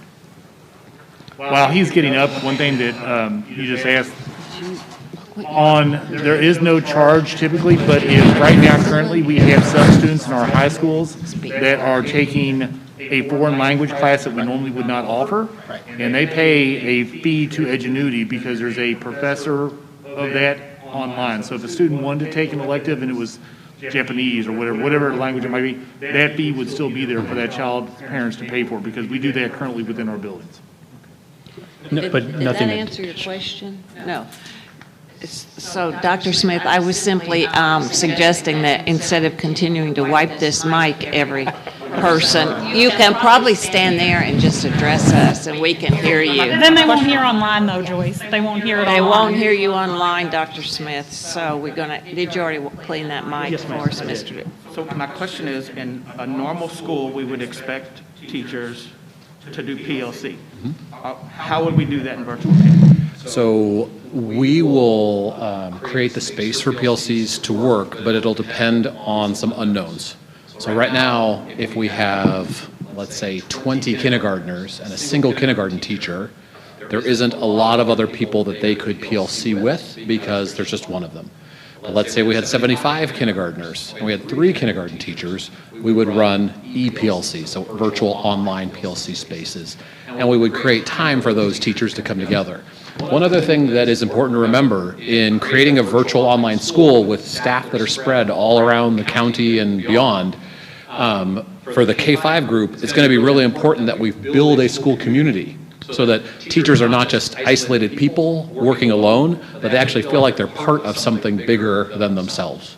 So one thing that I've been thinking ahead for is having regular staff meetings and creating the structure for professional development that'll support teachers after the first day when this begins. We can't just say, here are your kids, we'll see you at the trimester. We need regular ongoing support, just like we would have in a regular school, in a traditional school. So, good question, Mr. Woosley, and I'd like to build on that while we have Dr. Smith still Before I at the have to clean the microphone. We mic. might be done with you, Mr. Davis. Great report. We'd like to thank you.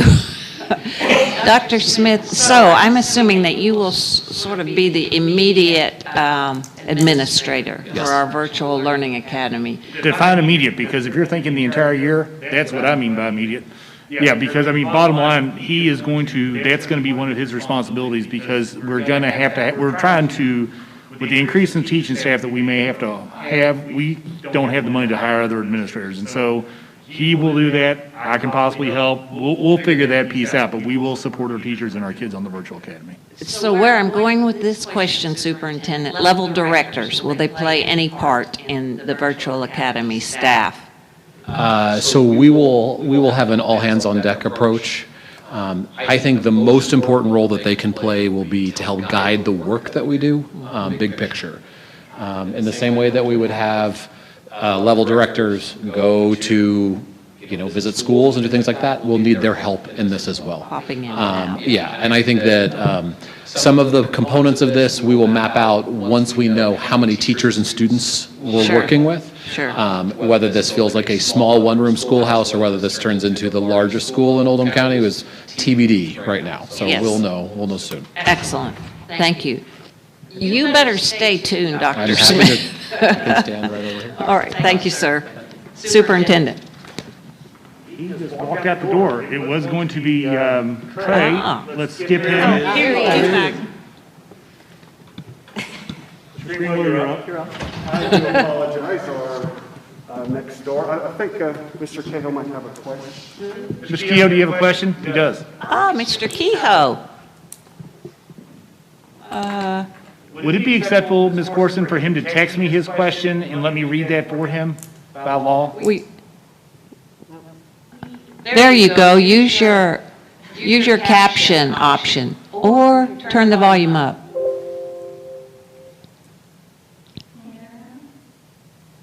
He's not connected by. Are you muted?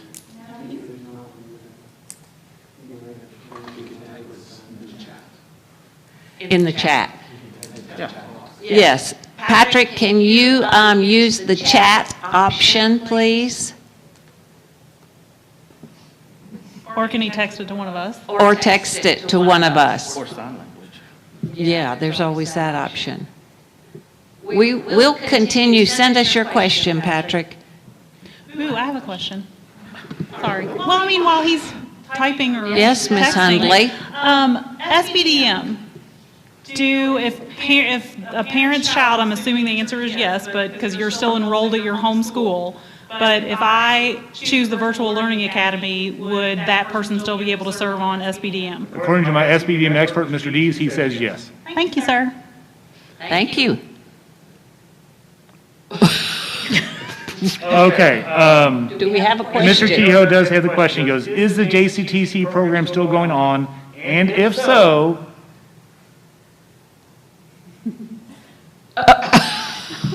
Well, there's all I got is, and if so. There's a lot of gesturing.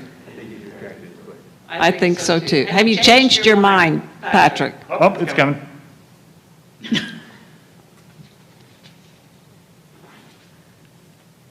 Nothing like face-to-face. Is this what our kids are going to have to deal with in the virtual academy? Yes. If they cancel, what Yes. happens? So in other words, if a child is enrolled in JCTC and all of a sudden JCT cancels, then the same requirements would be, they would come back and they would then either go face-to-face or they would opt into the virtual academy. Okay? Good question, Mr. Kehoe. Thank you, Superintendent. Not a problem. Ready for me? Welcome, Mr. Greenwell. I do apologize for all of that. I'll see what I can do with Mr. Kehoe when I'm finished here. Yes. So the Technology Reopening Subcommittee, and I'll make sure I get my committee members to y'all as well. I did not include that.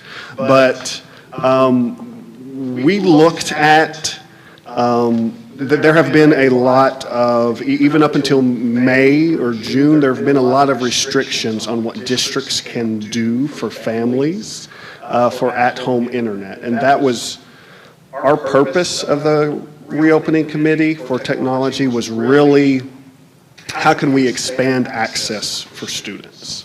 So until really May or June, there wasn't very much that we as a district could do.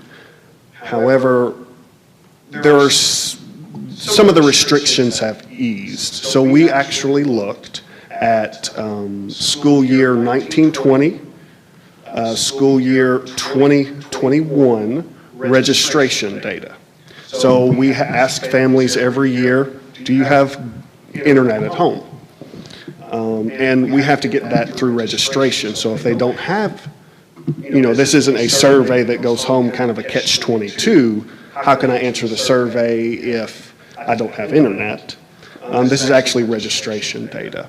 We also correlated that a little bit with the parent survey that was sent out. So taking all of that into account, we actually had 169 families that say they do not have at-home internet. That is actually on par with the state if you kind of scale that percentage-wise. We also asked, do you have good at-home internet? That came back to around 700 some odd families. Good is, that's subjective. So our definition of good was, does it meet the instructional setting of remote learning, basically? So just another little set of numbers here. We had around 129 families out of our roughly 1,500 that are on free and reduced lunch that do not have at-home internet. So you can kind of see a little bit where that need lies. So it's a small percentage, but it is a need that I believe at the last either special call or the regular board meeting was expressed. So we looked at different ways. We met with Mr. Schultz, Mr. Deves, and Dr. Smith and a few others of how we can move forward with providing this for students. With the new guidance from the Department of Education, we went ahead and procured 200 hotspots for families. That's a little over the 169. We'll hope that once the Virtual Learning Academy enrollment comes in, we'll have a better idea of do we need more, do we need less?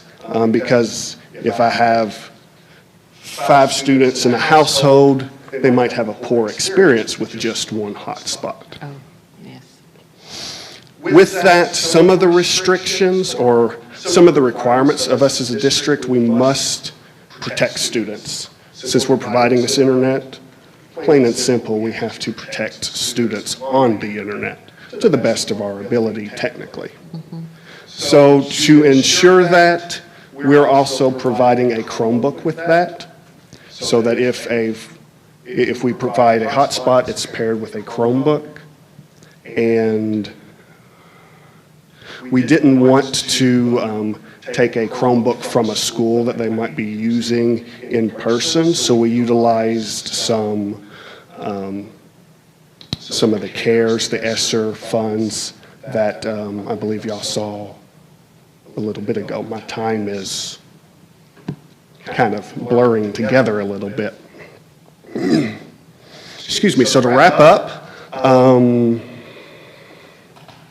want to make sure we covered everything. So we're providing devices along with hotspots to those families through an application process that's tagged along to the Virtual Learning Academy enrollment.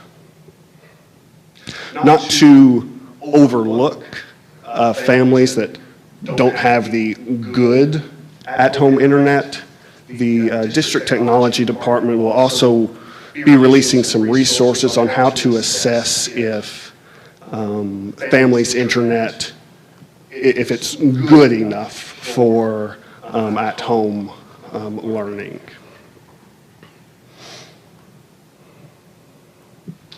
Any questions? Lots of information. Yes. That was a good report, Mr. Greenwell.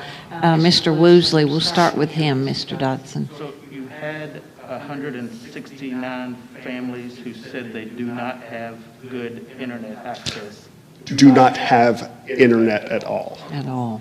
How did you get those numbers? So from the school year registration data, when families enroll, we ask them, do you have internet at home? So it's a year-old data, at least. So we use 19 and 20 data, but we also use the 2021 data that people have already submitted. So worst case scenario, 169. I guess I'm getting there is families haven't started coming into the buildings to register, not very many families. And if you don't have internet access to register, how would you be getting those numbers? So I believe we do still have a, that is a very good question. But if we just look at last year's data, Well, we've already filled, I mean, online registration's been open. We just haven't gone to pay fees. Right, but if So you we've don't still- have internet, you couldn't. it's a catch-22. So I think Mr. Deves, who's our registration expert, probably can add, or Eric can maybe add to this. You can actually access your phone, do that on the web, not have internet access, won't get the data. Mr. Deves, sorry. Thank you, sir. So we always have a huge push to try to get it done by March, start in March and be done before May. And so with that, people can also do that on their phone, and it's just getting preliminary. And then we actually go out and call people who haven't done that through the schools to try to get that numbers up to us so that we can start moving forward. So the numbers have actually increased slightly from our 1920 to our 2021. I just think some of it is because of the demand of needing it is out there. And the other cool part is the Oldham County Physical Court and the Judge Vogel have asked Trey and I to work with a committee from a company they've hired to try to bring what they call the middle mile of internet in, and how do we put those fingers out to get even more of that. So Trey and I did our first meeting with them last week to just try to find different ways. They have maps of where there's free internet around the county that people can go access as well on that part of it. So, you know, trying to grow it. So I think our numbers, even the one's too many. So, you know, if it's 200, if we need to go to 250, we can look at that piece of it. But we think we're pretty confident because we can also look at our participation on how many packets we had to deliver during NTI versus how many people could virtually learn that way. So we feel like we have a pretty good grasp compared to 5 years ago of where we're at in internet. And if I may add, it's not set in stone. We can certainly, once families start enrolling for the virtual academy and there's more of a need, we can certainly go back and look. You know, it's not, we can't do, we can move forward and try, and if it's 200, if it's 250, we can come back and look at it again. And I just want to make it clear, so families who don't have internet access or poor internet access will be given a hotspot if they need it, and a Chromebook if needed, at no cost. So families that have poor internet access, so families that do not have internet access, there will be an application process that we will provide it to them at no cost. Families that have poor internet access, this isn't the scope right just yet to provide them with internet access. We'll provide them with resources to actually assess, is their internet good enough? You know, streaming Netflix while trying to do virtual learning academy for 3 students. Where is the problem? That's, you know, not the appropriate use. So the poor internet is not the target right now. The long-term talks with the fiscal courts that Mr. Deves and I are on, as well as those resources is what we're trying to target. And my last thing is, and I only know this because I was on the committee, but we had set aside $50,000 of CARES money to help pay for this. You've since found out that that cost is dramatically lower than what we anticipated originally. Yes, and I've included that. The vendor could not guarantee that, the vendor couldn't guarantee that they could honor the price we received. So instead of $50,000, we actually spent $200 on the hotspot equipment. So that's 200 hotspots. That's a little bit of a savings. Wow. Thank you, Mr. Greenway. But yet we are buying Chromebooks. Yes, yes, we are buying Chromebooks 222 because, you know, we need to ensure. Oh, I'm sorry. Okay. We're stopped. Yeah. We're back up. Okay. So Joyce, would you like to So, repeat your question? to reiterate, we do believe we're saving considerable money on the hot spots, but we are still investing in 222 Chromebooks with a price tag of almost $62,000. I just wanted to clarify that. Correct. Yes, and as I was mentioning before I realized we weren't live anymore, we do have some offsetting costs with the state paying for Infinite Campus over the next 2 years, which is about a $20,000 a year. So between that and the CARES money, I do believe that's pretty much a net zero gain, but we'll get the actual numbers to you later. Excellent. Mr. Dodson has a question. Just concerning the Chromebooks, as we give them out, will there be blocks on certain? That is one thing that, since we are providing the internet, we must ensure that we protect students. And by protecting students, yes, there will be blocks on that. Thank you.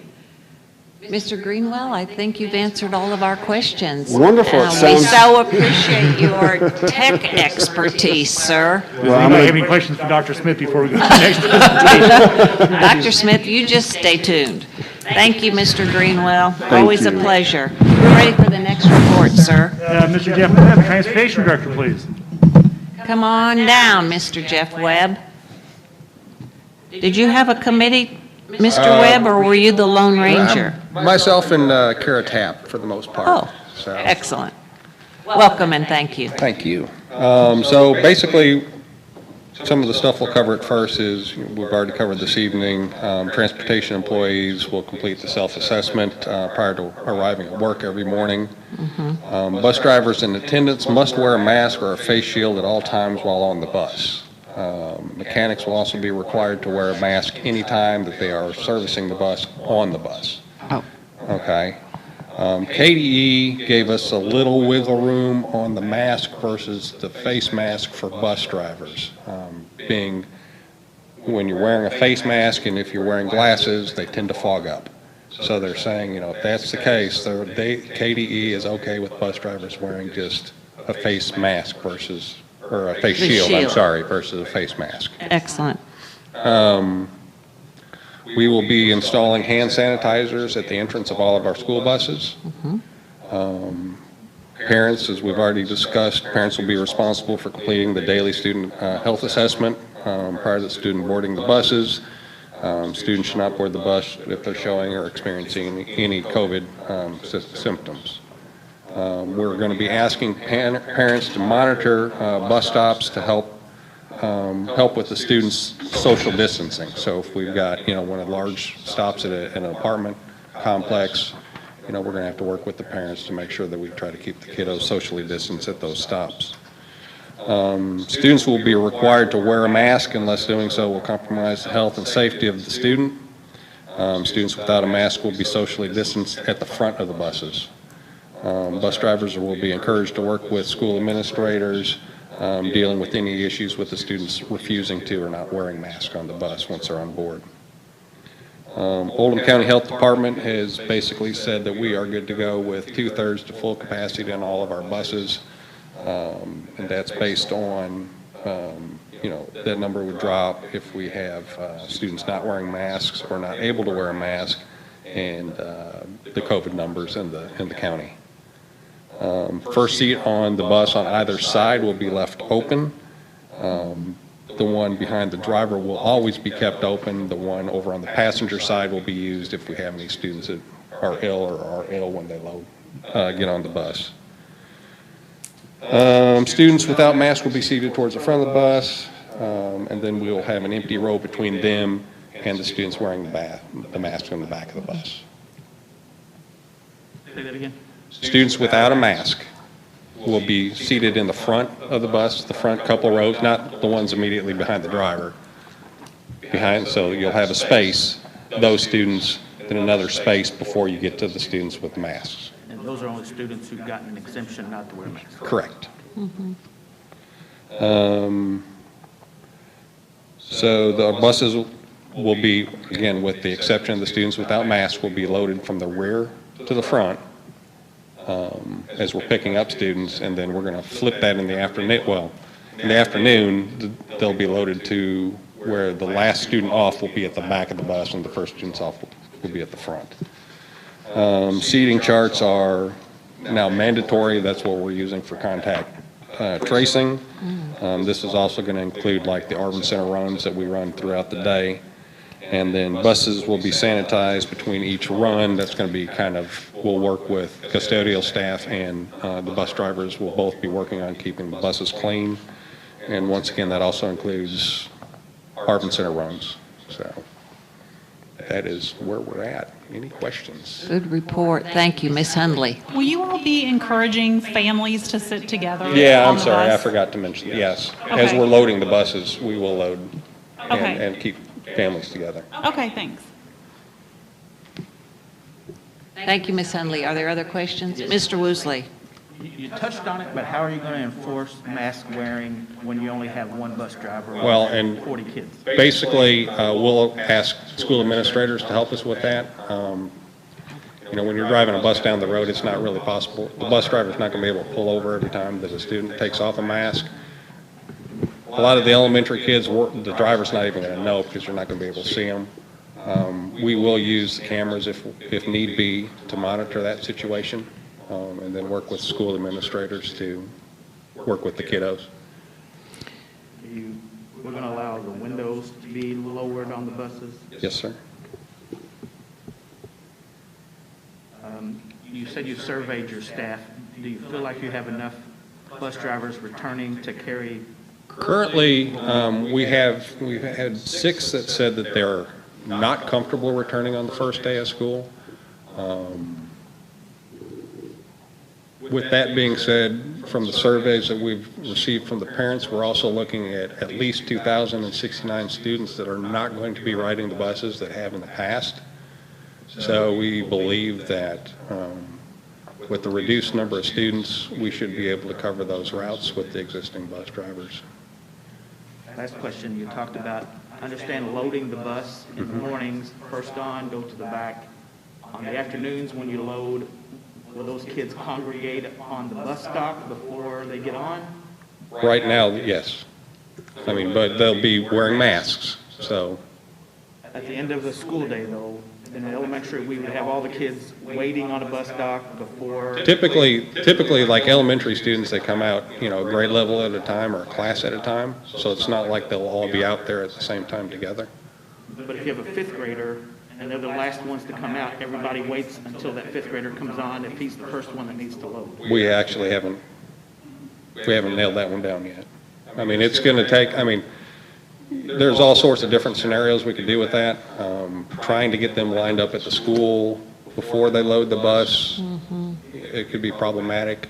My concern is then a safety issue of now you've got all these kids congregating, waiting for a couple of students to be released to go to the back of the bus, and you've got 30 kids there. Right. We are going to trust that you'll work that out, Mr. Webb, and the fact that we will have hand sanitizers there as they load, and they will be wearing their face masks. Possibly they could sit in their same seat that they rode in coming to school. Superintendent. Well, I was going to say, Carrie Pitzenberger, who has been working on the school side of this, was not able to be with us tonight, but she did text in her answer, said principals are also discussing this, so it's not just on Mr. Webb's transportation, it's a joint effort. Yes, excellent. Any other questions for Mr. Webb? Just kudos. I know that your staff went way above helping delivering meals last fall. Can't say enough about them. And blessings in a backpack too. Thank you very much for all of the efforts. And I know that, Greg had shared that a few bus drivers on their own went and got contacts. We're still trying to nail down who that was, but yeah. Yes, I would just like to say thank you to those bus drivers for taking the initiative and caring about our kids that much. And they do. Obviously, that's why they drive the bus, is they want to be out there helping. So. Yeah, we love our bus drivers. Thank you, Mr. Webb. Thank you. Thank you so much. Ladies and gentlemen, with your permission, we would like to pause the reports, and that's unfortunate for our 3 folks who have not reported, but our community members who have come for public expression have actually been waiting in the adjacent room probably since about 4:30. So we're going to begin with public expression.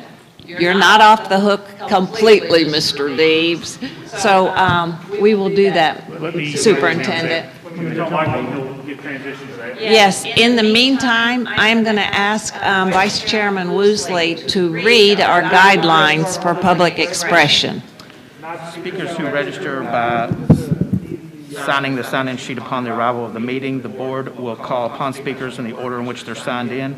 Speakers shall not exceed the time limit allotted by the board. The board will allocate time based on the number of individuals registered to speak, and that's going to be 2 minutes. Public criticism of individual staff members and individual board members is prohibited.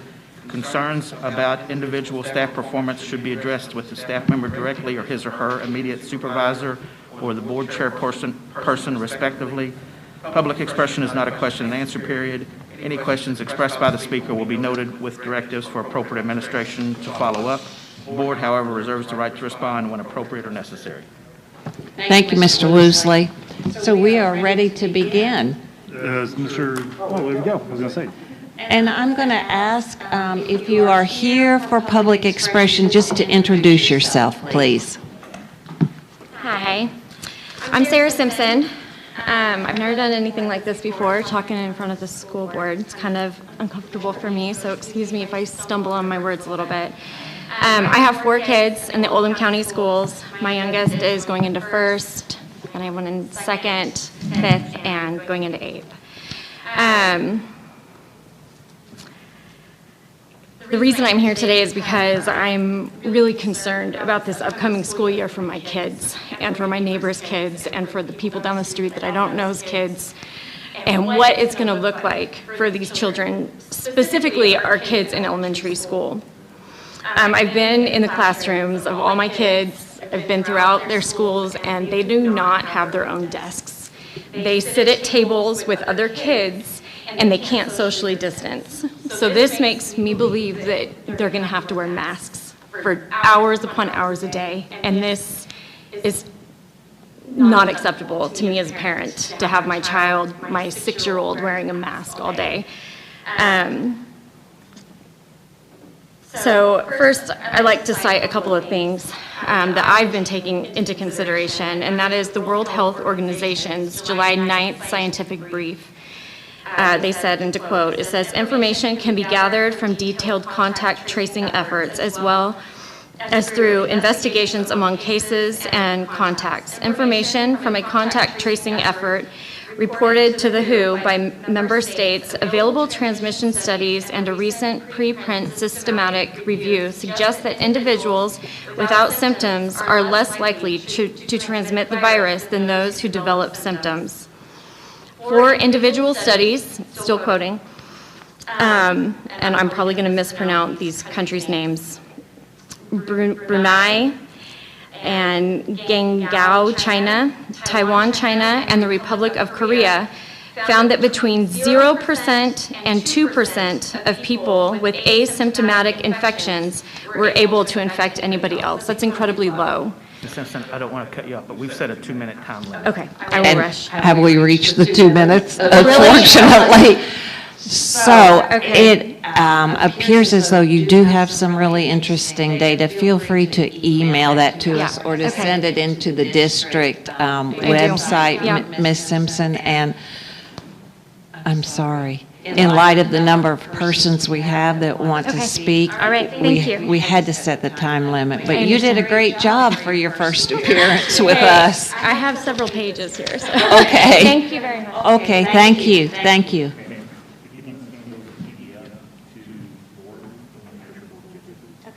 Thank you.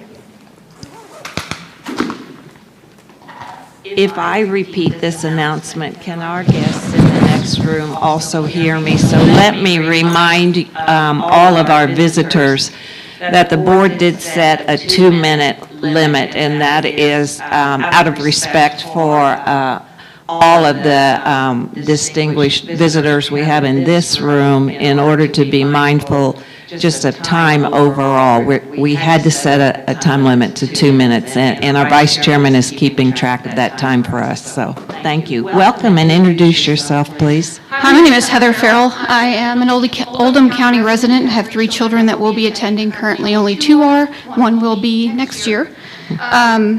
and I'm a registered nurse. I do want to let you guys know that I would recommend visors over masks for the just pure being able to visualize. This is just personal, but just being able to visualize and the teacher's articulation of words and how she forms them on her lips. For instance, my youngest son has a speech impediment, so pronunciation of the letter F and other consonants are difficult for him, okay?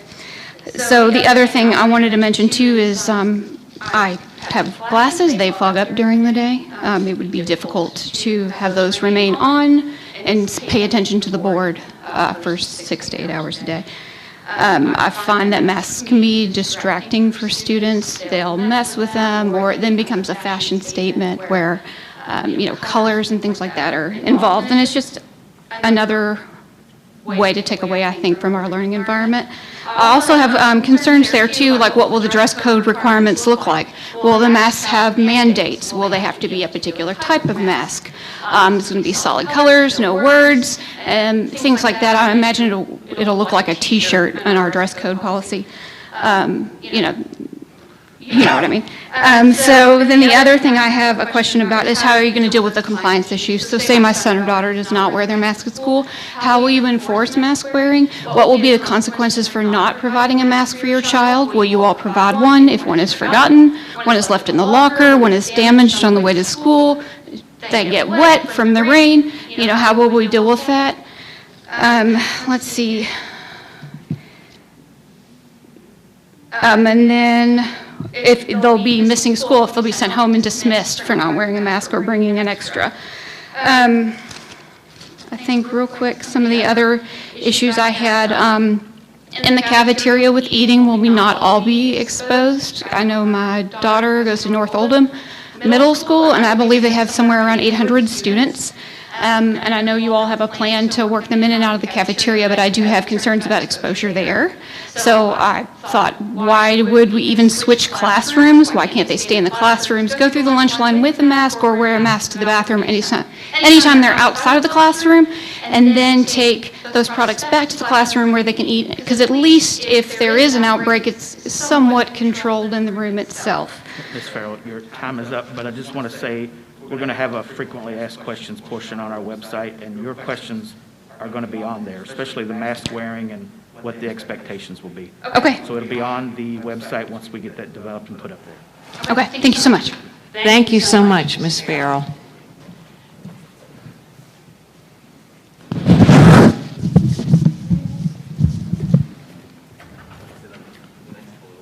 Ms. Lynch? Miss Kaylee. Ah, They brought me that's- on number 5. Yes. Because So they my baby out of order. they were going in order, so they fooled me. Would you just introduce yourself? You then? bet. My name is Denise Kaylee. I'm a teacher at East Oldham Middle School. Thank you. I've done my best to cut down to 2 minutes. I thought I had 3, so I've done some on-the-fly editing, so I'm hopeful. Good evening. Thank you for the opportunity to speak in a public forum, and thank you to those members of this board who have chosen to respond to teacher inquiries. You are all in a position that I do not envy, as the weight of leadership must be very difficult to bear. As one of the members of the OCS Safe Reopening Group, we too are in a position not to be envied. We are in a position where our expertise, innovation, and creativity have all been undervalued and marginalized. We are being placed in a situation that is asking us to contemplate our job over our safety and that of our families. We tout our district as one of the best in the state, yet the professionals that work here with intimate knowledge of the school day, systems, and needs of your students remain on the sidelines. I am one of those teachers. I have served this county for 7 years. I served JCPS for 3 years prior to that. I have served your students, my colleagues, my administration, and Oldham County families. I love my job, and I have done it without reserve.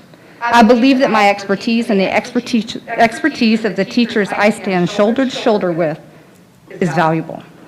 So, I will do my best in a short time that I have on this microphone to represent the voice of those who remain voiceless. 1, engage the resources before you. If we were all trapped in a wooden box with nothing but able bodies and a box of hammers, we would use the hammer. The teachers are the hammer. Pick them up. Number 2, There is no safe way to open public schools for in-person instruction. While our school buildings are inhabited by large numbers of children who are at lower risk of severe disease, they are also filled with adults that care for them. Some of those adults spend their days in close physical contact with high-risk students. Some of those adults are single parents. Some of those adults are caring for aging parents. Some of those adults are a primary caregiver. How has the health and safety of teachers and students changed so dramatically in a few months' time? What is the difference from March until this very moment that has indicated we are safer and should fill the building?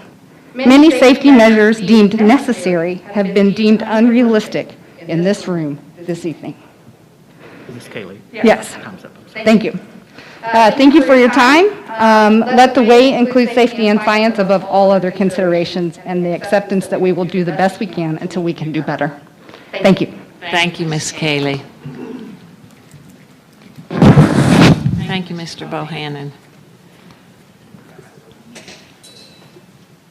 All right, you're not Chrissy or Lori. No, I'm number 6. Russ Brummel. Thank you and welcome, Mr. Brummel. Thank you. First of all, I want to thank everybody here who's doing such a great job in a really, really, really tough situation. I salute all you folks and the administrators, teachers all across the district doing fantastic work. Thank you. I do want to encourage the board to make sure that we're addressing the economically challenged communities and the communities of color. I know those communities have a disproportionately high number of elderly caregivers in the home. I haven't heard anything from the district about how the new opening rules and the virtual academies and the other things may be adversely impacting those communities. As a parent and a grandparent who has a multiracial family, it's an issue that's very close to my heart. And I'd just like us to be a little more transparent about the impacts that this is going to have on those communities, about sending kids into school who are going to be then at possibly a higher risk for bringing it home to grandparents who may be caring for them. And also I've heard us talk about technology in those homes. Those homes are also challenged with technologically, so they may not have the option or a comfortable option to have a lot of kids on virtual academy and be sending them to school. So Yeah. I'd like to see us be more transparent about that. Thank you. Thank you for your sincere remarks, and we appreciate your willingness to address the board. Thank you. Thank you, Mr. Brummel.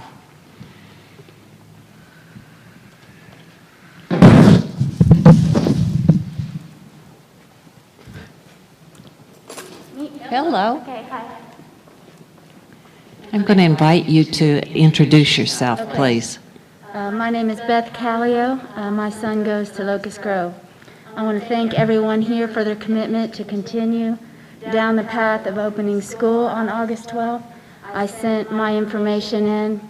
I have a high-profile job. I work 50, 60 hours a week. My husband travels 11 states.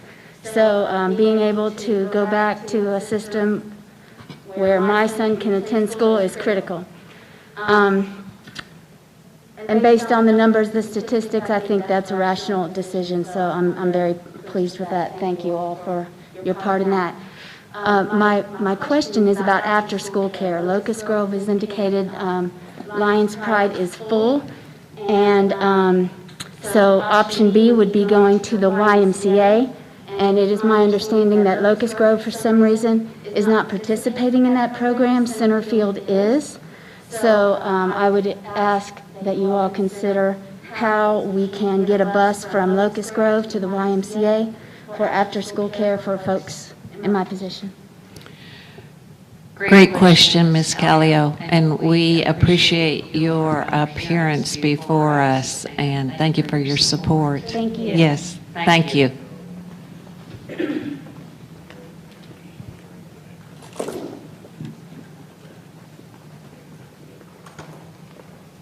Good evening. All right, hello, my name is Mallory Burzik, and I teach at East Oldham Middle School. Welcome. Thank you. Thank you for the opportunity to speak, and I also want to thank everyone around the room who has worn masks consistently this whole time, showing that it is possible to wear them, and it's not a big deal. So, I understand we're in the midst of an unprecedented crisis. My hope is that, as an Oldham County teacher, the concerns of our faculty and staff are heard. We are so concerned about the decisions being made unilaterally without teacher representation that a group of us has had to come together and send 2 letters just to be recognized by the school system. This week, a poll of 332 staff members showed that 79% want to begin the school year with non-traditional instruction, or NTI. Oldham County teachers are known for our dedication and innovation, yet somehow our voices seem to be missing as we plan for the upcoming school year. We want the absolute best for our students, and starting the school year safely and effectively through NTI is the way to get the best education for our students during this pandemic. When given the rest of the summer to plan with an online classroom in mind, I know our educators will create effective, interesting, standards-based lessons that meet the needs of all children in our schools without risking the health and well-being of the students and staff. There is no big box virtual learning academy that will ever live up to the kind of personalized online instruction that the teachers right here in Oldham County can provide students if you give us the chance. In a matter of 2 days in March, we made the never-before-seen transition from our second homes, our classrooms, to an entirely online classroom environment. While it was not perfect, NTI was successful. Imagine how much more successful it could be if we were being proactive instead of reactive. I ask you to hear what we as professionals know will be best for our students and take immediate action to begin the school year with NTI. We will only exceed expectations if given that opportunity. Please refuse to put the lives of our students and staff in danger by requiring us to teach in the school building where little to no guarantee of safety from COVID-19 exists, especially with requirements like only checking the temperature of 20% of our student population. Please stop putting teachers and staff in a position between the jobs that we love, to choose between the jobs we love, and our own health. Thank you. Thank you, Ms. Burzik.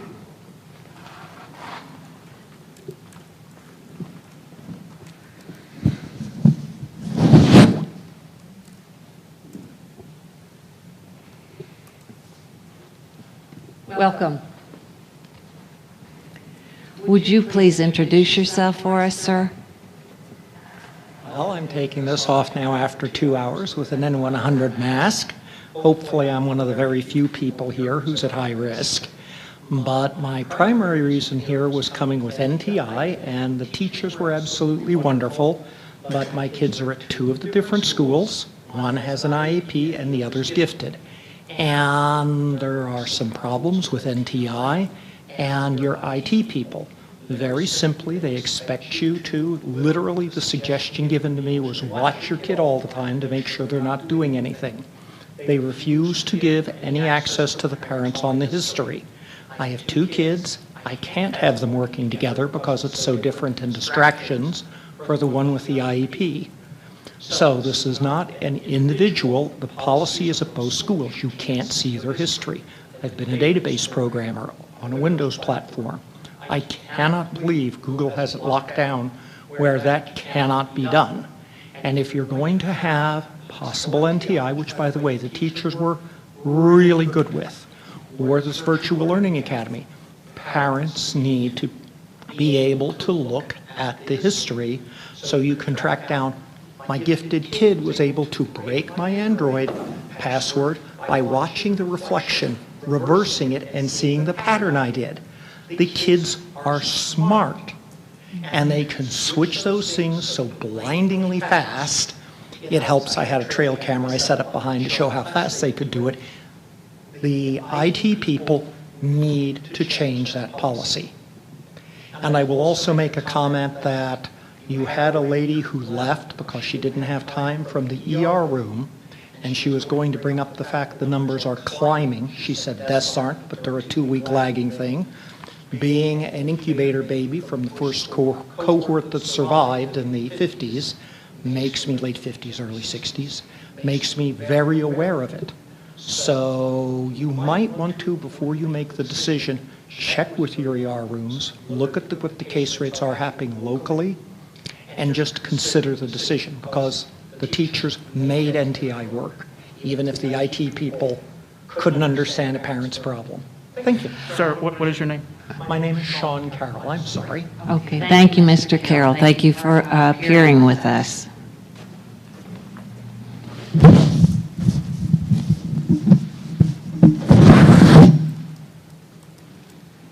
We're ready. Hello, Mr. Sharp. I want to see you do this in 2 minutes, Michael. I do bring you greetings from the Oldham County Education Association. My name is Mike Sharp. I have the privilege of serving as an instructor at North Oldham High School and also serving as the current president of the Oldham County Education Association, representing many staff and faculty. Certainly, I do want to commend each and every one of you for being open as well as being welcoming for input from all stakeholders, because we all want to do what is right. We want to do what's right by students. We want to do what's right by the interests of parents. We want to do what's right by the interests of teachers, because all three of those ingredients are absolutely essential for this thing called education to happen. And so with that in mind, trying to do what is best in what is an unideal and rather challenging situation, I again, as my other colleagues have said already, do not envy the position that you find yourselves in being able to mediate what is school going to look like. These options of virtual learning as well as in person, certainly we all want to do them to the best that they can be done. The concerns of the safety of kids with safe schools is exactly the very reason why I come here today. We care so much about the safety of kids. And from the youngest all the way to the oldest that we have, we need to do what's right by them. And even with all of the challenges that are fraught with and what we have learned from NTI, we need now to do what is right. NTI would be the safest option for all students, for all stakeholders. It is not the most ideal situation, but it is the safest situation to reduce liability, which is going to ascend right to this very body, if there is such liability that happens to be accrued as a result of what path we may be on at present. But I have every hope that whatever decisions are made with good faith. And so as we seek to do what is right, doing what is right is not always easy, but doing the right thing is always the right thing. And I hope that this body, along with the leadership of Mr. Schultz, will seek to do what is right by every stakeholder involved. It's not easy, and it's a heavy lift to try to do any and all of these options. But please, please consider that NTI is absolutely the safest option. It may not be the best, but it is the one situation. We know in-person instruction is absolutely the best when it comes to student learning. Mr. Sharp? Yes. I'm going to have to stop you. And so I appreciate the opportunity to be a part, and thank you for all that you're doing. And know that I and our association will seek to be as supportive as we can. Thank you. Thank you, Mr. Sharp. Thank you for all you do for kids in Oldham County.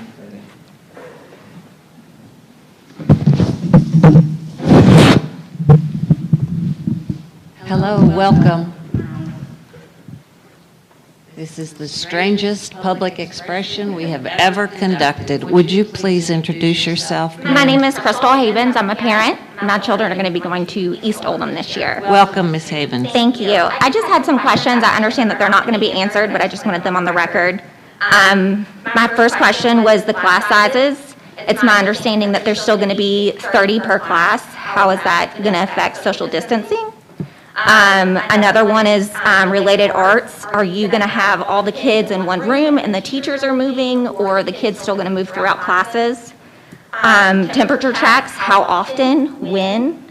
And then transfers. My kids are on a transfer to East Oldham. Our homeschool is OC. If we decide to do virtual, is our school to report to, is that still East, or would it be OC, or how would I communicate? And then just for the school cleaning, how often is that going to take place? When and where? Who's going to be responsible for that as far as teachers, students, and any outside help? You raised some good questions, Ms. Crystal. This is not a question and answer opportunity. Correct. But somebody will get back to you, and I think probably most of your questions you will find online.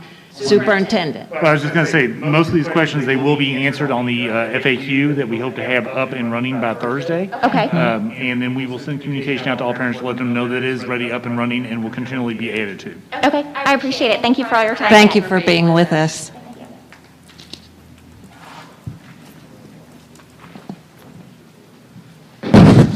Good evening, and I'm going to ask you to introduce yourself, please, sir.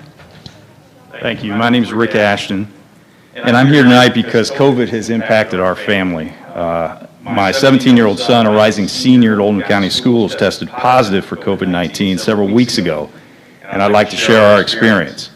He was asymptomatic upon his return from Florida with a friend and his family. He was active when he returned. He socialized. He saw friends, grandparents. A couple days later, he tested positive because someone in his house tested positive. So he went and took a COVID test. He was asymptomatic. He got a positive test and went into quarantine. During quarantine, he exercised every day. He played basketball. He lifted weights. He got outside. He was perfectly healthy during his full quarantine. It's very important to point that about 50 people that he came in contact with in 2.5 days from the time he returned to the time he got tested were all tested because of the exposure. None of those people, including his 77-year-old grandparents, immediate family, his girlfriend, and several classmates and friends, tested positive for COVID, approximately 50 people. You know, there's a lot of fear and misinformation. Some are leveraging this fear to prevent schools from opening this fall. As of today, on the Kentucky website, there are 174 cases in Oldham County. Now, keep in mind, those are not active cases. Those are total cases, cumulative cases since March. 174 cases, and there have been 7 deaths. If our numbers follow the statewide percentages, that we've had approximately 10 cases in children aged 10 through 19, and approximately 5 cases in children aged 0 through 9. Again, those are not current cases. Those are cumulative cases since March, and that's from the Kentucky COVID website. We have a population of just under 68,000 people. That means 0.25% of Oldham County residents have tested positive since March. That's 2.56 out of 100,000, or 2.56 out of 1,000 people. That percentage should not be enough to keep our kids out of school again this fall. My mom was a school teacher for 35 years. My dad taught school for 10 years until prior to him passing away. I understand the need to provide a safe environment for our teachers and sports staff. But I would submit that schools this year will never be cleaner than they've been. Definitely they're going to be cleaner than they were in January, February, and March before we shut down, with masks, with the cleaning, with all those things. Parents are susceptible too, so I understand teachers are afraid of bringing that back to their family, but parents are single parents and have susceptible people as well. In closing, I'm sure you're aware of some urban districts around the country that have announced plans to start with online instruction. I hope you won't follow the example of these districts that have their own set of challenges and outside pressures not to open up on time. We've consistently been ranked as one of the healthiest counties in the state, and I hope that we'll continue to show leadership in the area of health and education, and that you will continue to treat schools as an essential business. Thank you. Thank you, Mr. Ashton.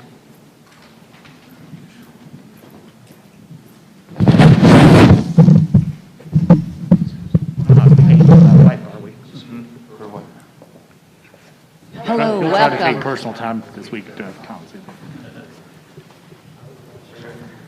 Would you introduce yourself for us, please, sir? My name is Charles McFarland. My daughter attends Harmony. Oh. I believe with any conflict, any solution, it involves compromise. It also involves engineering controls. NTI, some people aren't going to like it. Some people are. Don't really care. People are going to like masks. I'm not going to like masks. Don't really care. But I do believe that masks full-time in a classroom are disruptive. I would like to volunteer and to propose that the school consider permanent engineering controls of plexiglass dividers that allow relief for the teachers, for the students. I get it. It's compromise. Don't like masks? I don't care.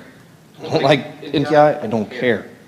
But we got to do things to where there's a healthy balance. And everybody's on one side of the fence or the other. Nobody's trying to meet in the middle. I'm willing to volunteer my time, my resources, to get a healthy compromise so that people in this community can make the best decisions for their children, for their family, based upon what they believe.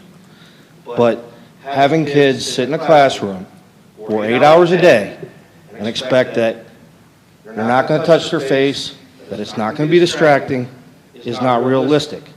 Having parents think that kids aren't going to wear masks all day, or at any point in the day, is not realistic, given the situation. But there has to be a healthy compromise. And I think engineering controls are the right way to go. Thank you, Mr. McFarland. I'm going to make sure our facilities director has your contact information. Thank you. Thank you. We appreciate your input.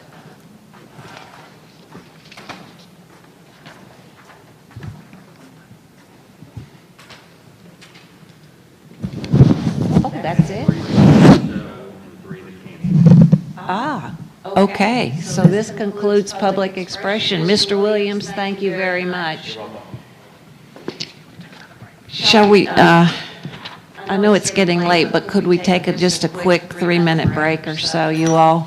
Sure. Thank you. Mr. Dees, your report must be getting shorter and shorter. Do you have anything to say? Yes, always. Did we lose Patrick? Oh. No, he just, he's still there. It looks like he He's just taking took his his 3-minute camera break? off. Yeah.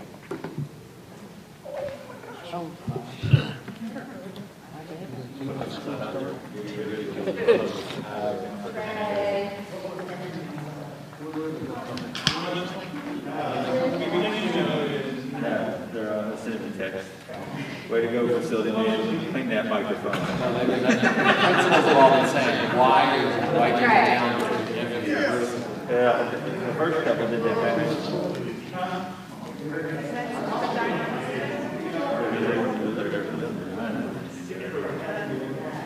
What do they say? No, shut the lights. And then there's this principal saying, what's that? No, they're like,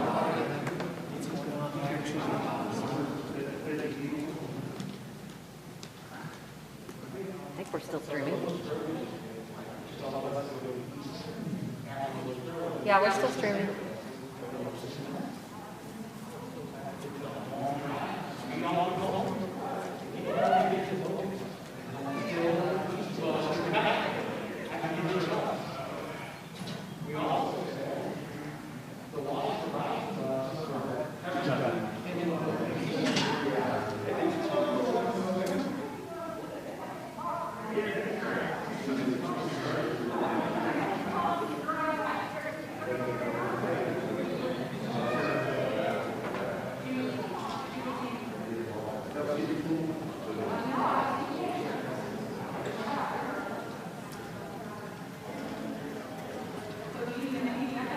Yes, ma'am.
I know you were, but do any of you all want to go home and eat dinner?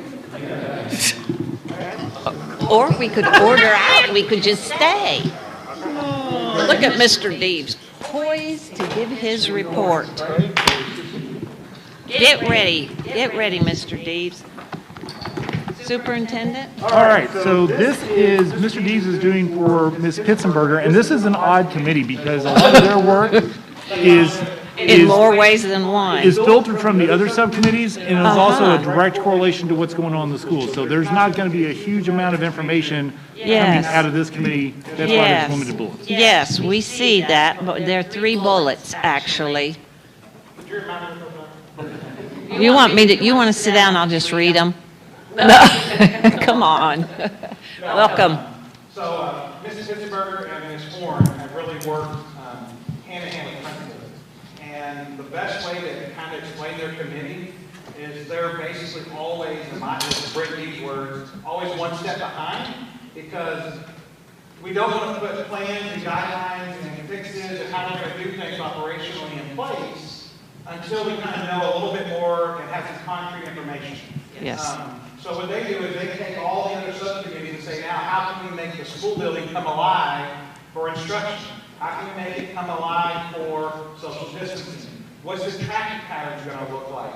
And so they're going to work through all these different steps, but then those steps also have to be location by location because not every building can be exactly the same. So what they're doing is they are Oh, you have to start all over, Mr. Deves. Yes, and please do, because it's very important. what you're That's saying. poetic justice for the man who had the shortest report. Thanks, Bruce.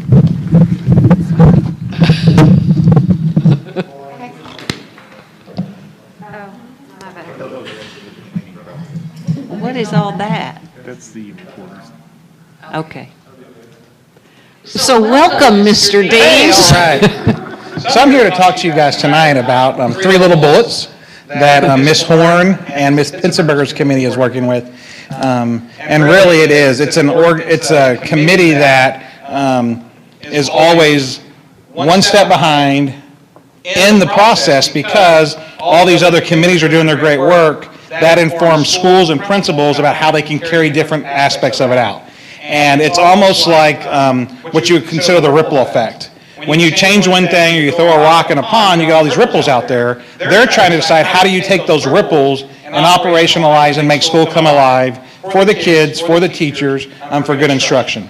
Now that we're talking about and proposing a virtual academy, okay, that also helps change some things with number of kids in classes, and there could be some reductions that way. And then you have some teachers that might have to move. And so what they're doing is they are constantly checking and connecting with teachers, with parents, with different groups of information and staff, and that will start to grow exponentially.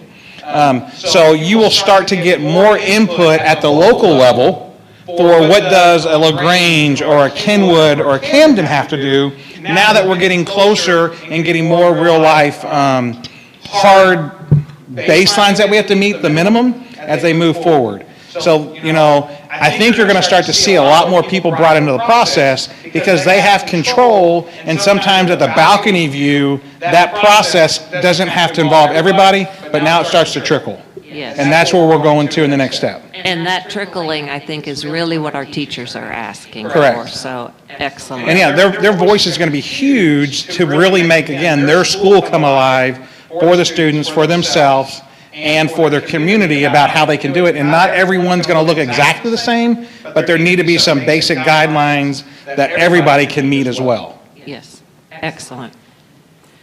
Are there questions for Mr. D? Of course there are. Mr. Woosley. 3 parts. So I just heard what you said, and is that the response to those staffs who feel like their voices haven't been heard? Is it's not time yet, but it will be? If I could take a little bit of that answer. So we've done 2 things for staff. One, several weeks ago, right after the formation of the subcommittees, I sent an email to all staff and I said, here are your subcommittee chairs and here's what the committees are doing. Please reach out to them and share any information or thoughts you may have. That was a way to get approximately 950 certified teachers and every classified staff member an opportunity to directly reach out and hit a subcommittee member with a thought versus having a couple of people sit on the committee. Then we sent out another survey to ask them about their ability to come back to school and what their concerns were. I have personally answered any staff member that has put their name on an email or made a phone call, and I've contacted all those. It's hard in this day and age for me to do anything with anonymous because I don't know what is anonymous. I mean, I'm not into any conspiracy theory any more than anybody else. But when I get an anonymous email, it's awful hard for me to take action on that because I don't know if it's for real or not.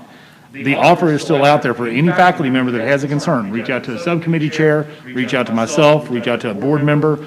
There is nothing to fear by sharing your thoughts or opinions with us. We want to do this the best way we possibly can.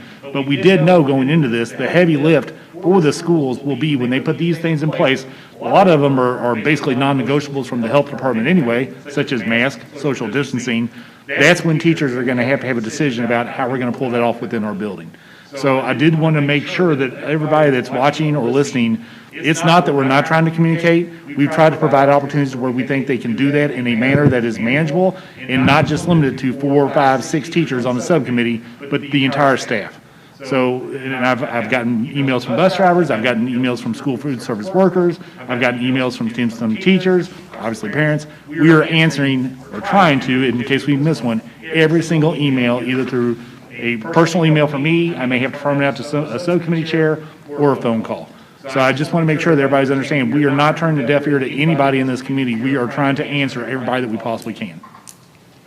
And tomorrow is our operational meeting for the district administrator for principals, and we're actually changing that structure to help principals, start to operationalize it. And they're that direct connect with teachers and so forth. And so we are going through that ebb and flow of where we're going next.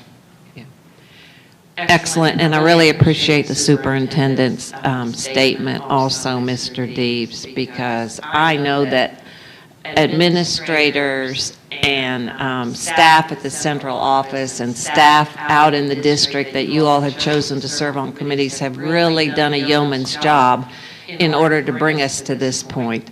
And now our building level staff will need to work with their school principals to make whatever decision we make a reality. Questions for Mr. Deeves? Great job, sir. Thank you.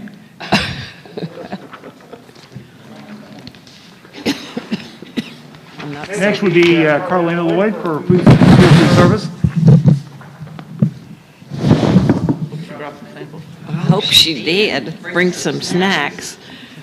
Welcome, Carlina, and thank you for being patient. No, we're good. It's been a long evening. Thank you. I want to tell you all how proud I am to work in a district where we did what we did this summer to support our students and our community with the food service, transportation. So many of people pulled together and just overwhelmed by what was done to help this community, and something to be very proud of. So I want to take a moment to thank for everything that you and your department did for our students. Thank you. I do appreciate it. I'm going to try to make this as quick as possible.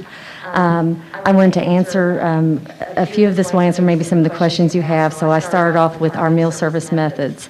We're going to do our meal services in the grab-and-go fashion. This is recommended by the health department, so everything's contained. We've gotten a lot of practice with this, doing this over the emergency feeding, so packaging everything up so that it stays safe. So I wanted to also clarify virtual. We can provide meals for families who decide to have their students stay at home as long as they're enrolled. So it is different, though. The program we're doing right now, and we're doing the emergency feeding, that was any child in the district, 18 or under. This is now we're switching over into National School Lunch Program. We're no longer under emergency or summer feeding. So it is only enrolled students, okay? That's what's the difference too when we do NTI typically. So we have a snow day. That is NTI, and we are not able to feed students when school is not in session.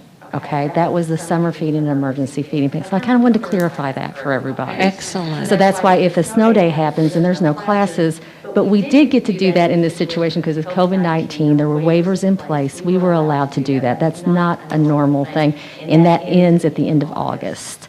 Okay, so excellent for everybody information. across the nation. Thank you. That ends. It was granted to us by the federal government, and that's going to be done. So I just wanted to make some clarifications on that. So next we'll move on to logistics. Meals will be served in a non-congregated setting, and this will allow social distancing. Contact tracing guidelines will be followed. Disposable containers and utensils must be used to serve students in grab-and-go meals. Self-service stations will be discontinued. Share tables and any sharing of food will not be allowed. Only child nutrition staff and delivery people will be allowed in the kitchens and behind serving lines while food is being prepared and served. Anything on that section right now? Thank you. Okay. So this one is for child nutrition staff. All existing health-related standard operating procedures or policies will be continued to be practiced by food service staff. And additional guidelines include food service staff will check temperatures upon entering the kitchens. And employee self-assessment health screening will be completed upon arrival to work. Staff who develop symptoms during the workday shall follow district protocol for staff illness. Social distancing of at least 6 feet of separation will be maintained whenever possible. I did not put this in, but I want to note this as well. We will be wearing masks all the time. We're required to by health. We already are for what we're doing, except for maybe if they have a lunch break and they will be outside of the kitchen, not around food. Gloves also are worn by us at all times. That's required. So other staff in the buildings might see us wearing gloves because we're handling food. So we do have to answer to some stricter protocols on those things. So any questions for me on that section? Okay. Mr. Dodson. You're going to do grab-and-go type stuff? Mm-hmm. Yes. What type of meals would that be compared to elementary, middle, high school? Oh, I'm glad you asked, because we get down to, we have to follow the federal regulations no matter what, as far as what we do, our quantities and components. So elementary, middle, and high are going to be a little bit different, but we do plan to offer at least 2 options. I would like the children to be able to have a selection of a hot meal, a cold meal, per se. And so, is that what you're asking about, is the package? Yeah. So we have some things, we're working on some things to where, like maybe once a week at the beginning of the week, we do a meal count, like the staff, where we can get an idea of what students are going to want on their certain day. So every day we want to have a couple of options available so that then it comes to us through like an online order. And so we just get an idea of numbers. So we might have a cold sandwich, but then also we could have a hamburger available that day. And it would have all the components, the fruit, vegetable stuff will be offered with that. It'll be put into a container, and they can take it with them to eat it anywhere they want. A lot of times, grab and go, you think of a peanut butter and jelly. Yes, you do. He's really hoping you're going to have some fried bologna sandwiches, Carlina. With us doing the program this summer, we have figured out what holds up well, because we will have to do things that we've always had self-service where the kids can get their own foods, and we're not going to be able to do that. But we found out, some things that work really well that they liked, and we're going to continue that. So we do want to do hot and cold options as well. So yeah, we want to give them a variety. We still want our kids to eat well and enjoy what they're getting. So yeah. No problem. And this comes along with, our next section is menu planning. So there are limited menu options, so we've had to change a lot of things just because it doesn't hold up well. And of course, we want to be conscious of time. Meal pattern requirements of all age groups will be followed. Offer versus serve is not utilized. So typically in the past, they got to choose, which fruits and vegetables. When we're not doing, we're prepackaging, we do have to give them all elements of a meal. If not, there's really no way when they're grabbing and going for them to select what they want. They can't touch anything. So we that was the option we was brought to, so we're going to have to serve them and give them those things, just like we have been doing for the summer and emergency feedings, okay? Accommodations for disabilities, we always do this, and we will continue to accommodate for disabilities that enables equal access to the program. In order to reduce the risk of allergic reactions for children with peanut butter allergies, the use of peanut butter will be discontinued for us. I'm not going to offer that just because we do have children that can't even be around it, let alone touch it. So Our food service, I think that would be the safest thing to do. The menus will be published identifying allergens via meal viewer if possible, so I plan to have that still on our website. There are allergens always attached to that, so parents know what's in that. So all they have to do is go to meal viewer and that's there. All right. Our food safety plan, each school and our feeding site will continue to have a required individualized written food safety plan. It's called a HACCP plan. We've always had that. We've continued that. I have edited that and added some things pertaining to COVID to that. All food service staff will be trained to ensure that they understand all the SOPs, which are standard operating procedures, relevant to their assigned duties. Training will be given to non-food service staff that will be involved in the service of any meal. So if there are staff that come and help us, we will give them the training that are required. Reopening the kitchens. All kitchens will be deep cleaned and determined to be in good and working order prior to the reopening of the kitchens. We do that every year as well. So there was just a list included of what's going to be done. Operating procedures. All food service staff will be trained on policies and procedures. Updated procedures will be communicated via memo, email to all food service staff and non-food service staff that it pertains to. Only the delivery will, only one delivery will be delivered at a time. So we have people coming in the back that deliver to us, and we're going to make sure that they're masked and doing the things they should, and we're going to make sure there's only one at a time coming in there just to make sure we can maintain distancing. All required health and safety guidelines will be followed by the delivery drivers as well. Any questions on any of those things? Okay. Outreach and communications with students and households. Multiple methods of communication will be utilized in order to communicate program activities and information. This could include posted information to our website, emails to the household, automatic calls, and or written materials sent via the students. That's it. Great report. Okay. Mr. Dodson. I'm Mr. Woosley this time. Yeah, that's fine. Going to this type of lunch, will that change the cost of it any? There are some expenses involved in it, yes, as far as, and I calculated that, what it would cost us with the extra disposables, so yes. I'm sorry, what? Yeah, so because everything's going to go to that, but I am trying to be very mindful with the menu I create to, I guess, use the most expensive items we can for that too, so. Kudos to our food service department because they are really a self-contained department, separate from the school district's budget, and you all have done an amazing job with a budget there. Thank you, Carlina.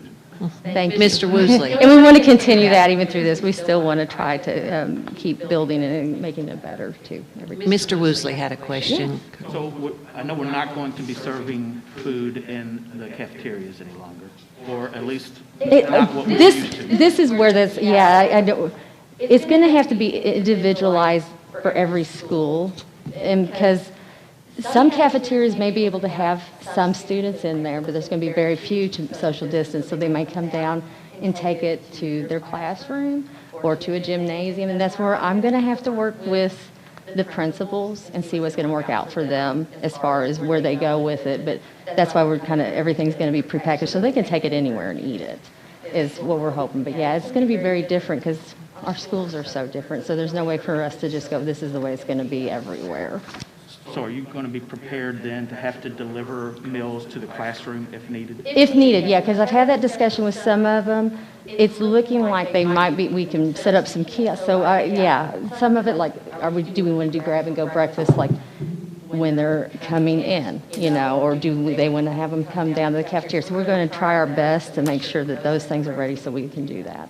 Because every school is different. The little ones, I get a little more concerned. It's harder with the littler ones to have them out roaming around too much. So we definitely want to work with them to see if we can do what we need to do to make that happen. But I think so.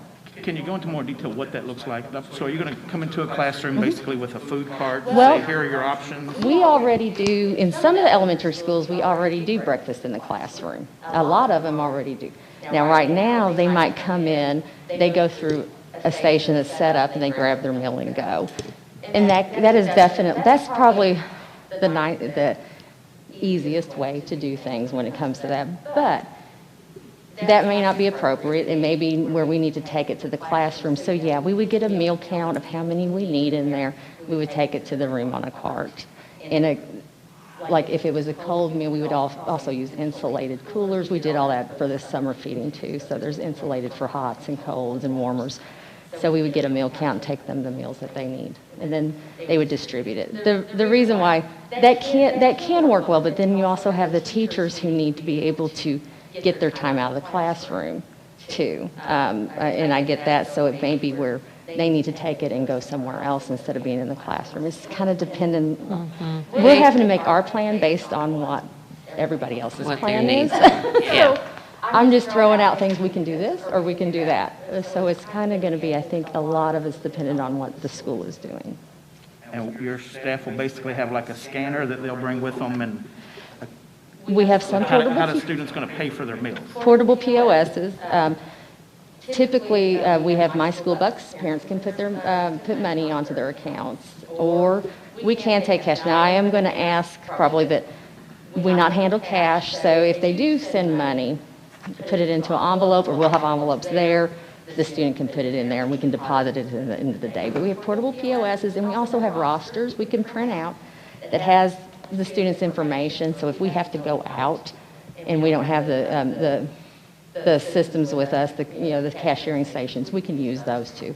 We always have those available in case of emergency, because electricity, there's a glitch or something in the system, so we always have to be able to count students' meals, so we have rosters available to us too. I guess a concern I would have there is what would happen if you have a kid who's negative on their account. You're not going to shame them in the classroom No. and say, here's a cheat. No, we Okay. we won't do that. The only thing that a child cannot charge is like if they wanted to get, which in this situation so if they wanted to get an ice cream. Or cookies or something, we don't allow that because that's extra, but that's all kids, it's like if they don't have enough account, but a meal, we don't do that. And your virtual learning students, what does that look like? Are you individually delivering meal every day if they want them? They can, yes, right now, and it's one of those things working with. I have call authority on that one. So Mr. Deves, you want to help on that one just a little bit, because there's. We're not going to house deliver. No.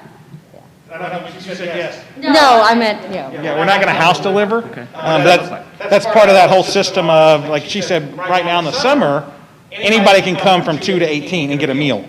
Well, when we go to virtual and on that piece of it, we think we can have plans where they can either come to their individual school and get a grab-and-go meal, and we can do something outside, or we're trying to push for, and this is the thing, we're still asking the state and federal government for more leniency. Could we do like we do now and do campuses? Because I could see a situation where I have a student at Centerfield, Oldham County Middle, and Oldham County High. I don't need to make 3 stops for lunch. In the same family. In the same Yes. family. So we're going to ask for something, and that's part of that logistics behind the scenes. How can we get that done? Our hope is, worst case, you got to come to your individual school, but we'd really like to do regional sites. A few days worth too at a time is that, but right now, the way the guidelines stated, they can pick it up daily. And I was like, wow, because you wind up with kids, I'll spread out. So we're going to continue to work on that and try to get guidance from the state. Now, we even talked briefly, if we could give them breakfast when they leave school and for the next day. Then we only have to wear lunch. So there's a lot of different possibilities that we can try to think through, but we also have to follow some federal regulations that makes it tough. Yeah. And those families are paying for those meals if you're on virtual learning academy. We don't have a program. Well, they're only paying for them. They're paying for them like normal, unless they meet qualifications for other ones like normal. Just like how we do our everyday. If they qualify for free or reduced meals, they get free or reduced that way too. So it's the National School Lunch Program instead of summer, which I know during this right now, nothing is paid for by a student or a staff, so it is a little different. We go back into that filling out the application and things. So they can still, even if they're planning on doing virtual, they need to go online and fill out the application and see if they qualify too, because they could get the meals and no cost. And remember, we have 2 schools now that are CEP Right. schools. preschool and LaGrange. Yes. That's Yes. exciting. So, Yes. Last question, will you have water bottles available if, are we gonna offer water bottles for those kids who don't have them? Potable water is required. We have to, when we're serving meals, we have to provide what's called potable water. And I've thought that through. We always sell water too, which that gets it would get kind of pricey, the cost of providing bottled water to every student. I've had some thoughts on that because we always have stations set up, and I get it. The kids don't need to be pouring it themselves. So I think what we're going to try to do is implement where we're having the cups available with a little lid on it for them to take as well. But they have to have it during a meal service if they want it. It has to be provided. And we do that because, like, for example, LaGrange Elementary doesn't have water fountains right in the cafeterias. So we always make it available anyway. We're required to. You have given all of these concerns a lot of thought, and we trust you, Ms. Lloyd and Mr. Thank you. Deebs, to work out food service to the best of our ability in Oldham County. Mr. Schultz, I think you had something to add, sir. No, I saw Mr. Deebs because he's got that direct line. He was like, oh, there's a little bit more clarification on that one. So I wanted to- Okay. Sorry about that. All right. Are you scratching your head for a reason, Mr. Mohan? Ms. Lloyd, I think this might conclude your report. We thank you. Thank you. Thank you so much. And now it comes down to Ms. McDowell. the state of Kentucky's best ever communications director, Miss McDowell. Come on down. Save the best for last. didn't Yes, we did. Awesome. Hey, Brent, you missed your job. You're out.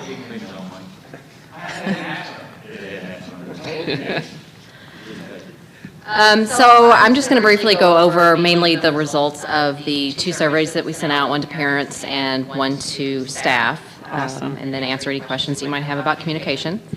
So we sent the parent survey on June 26th, and some of the highlights from that, and actually Trey touched on some of the technology issues, so I'm not going to touch on everything there. But the first question was for parents, their comfort level for sending their kids for in-person instruction. So about 19% said that there were no immediate health concerns, but they didn't feel comfortable sending their kids.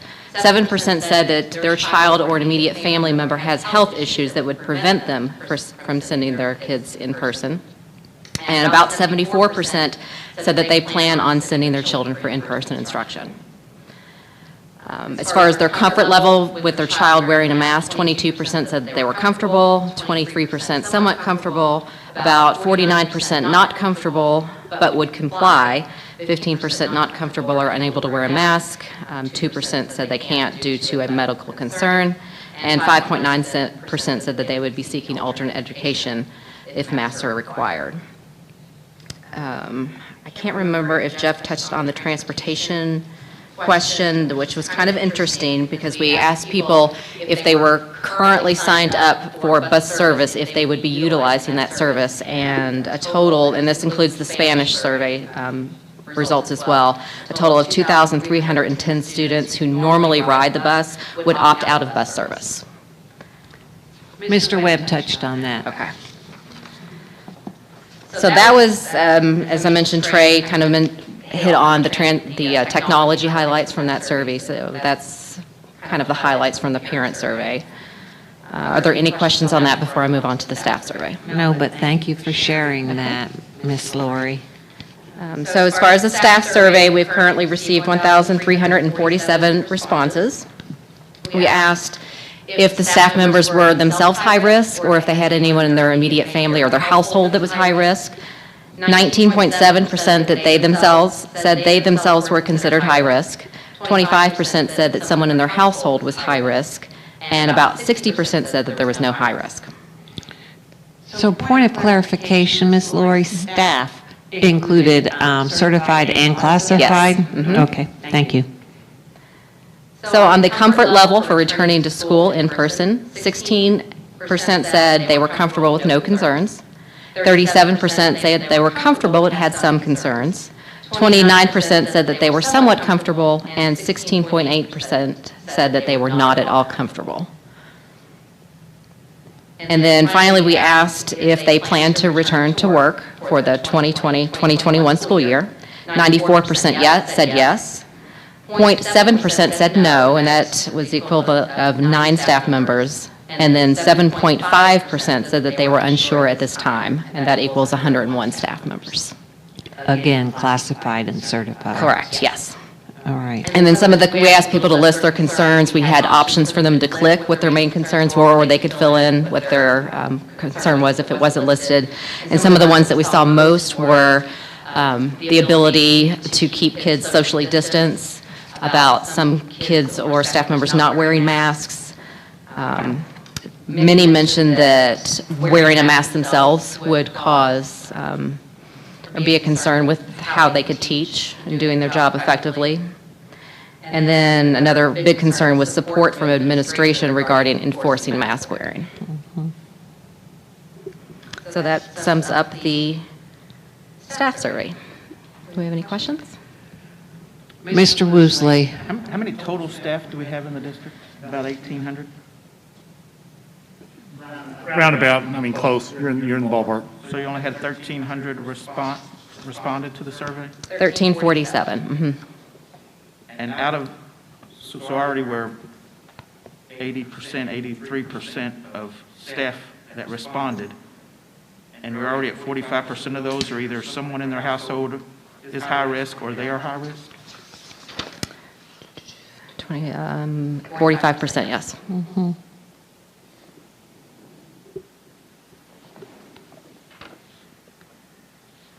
Do you have other questions, Mr. Woosley? No, just thinking. Anybody else have any questions for Ms. Laurie?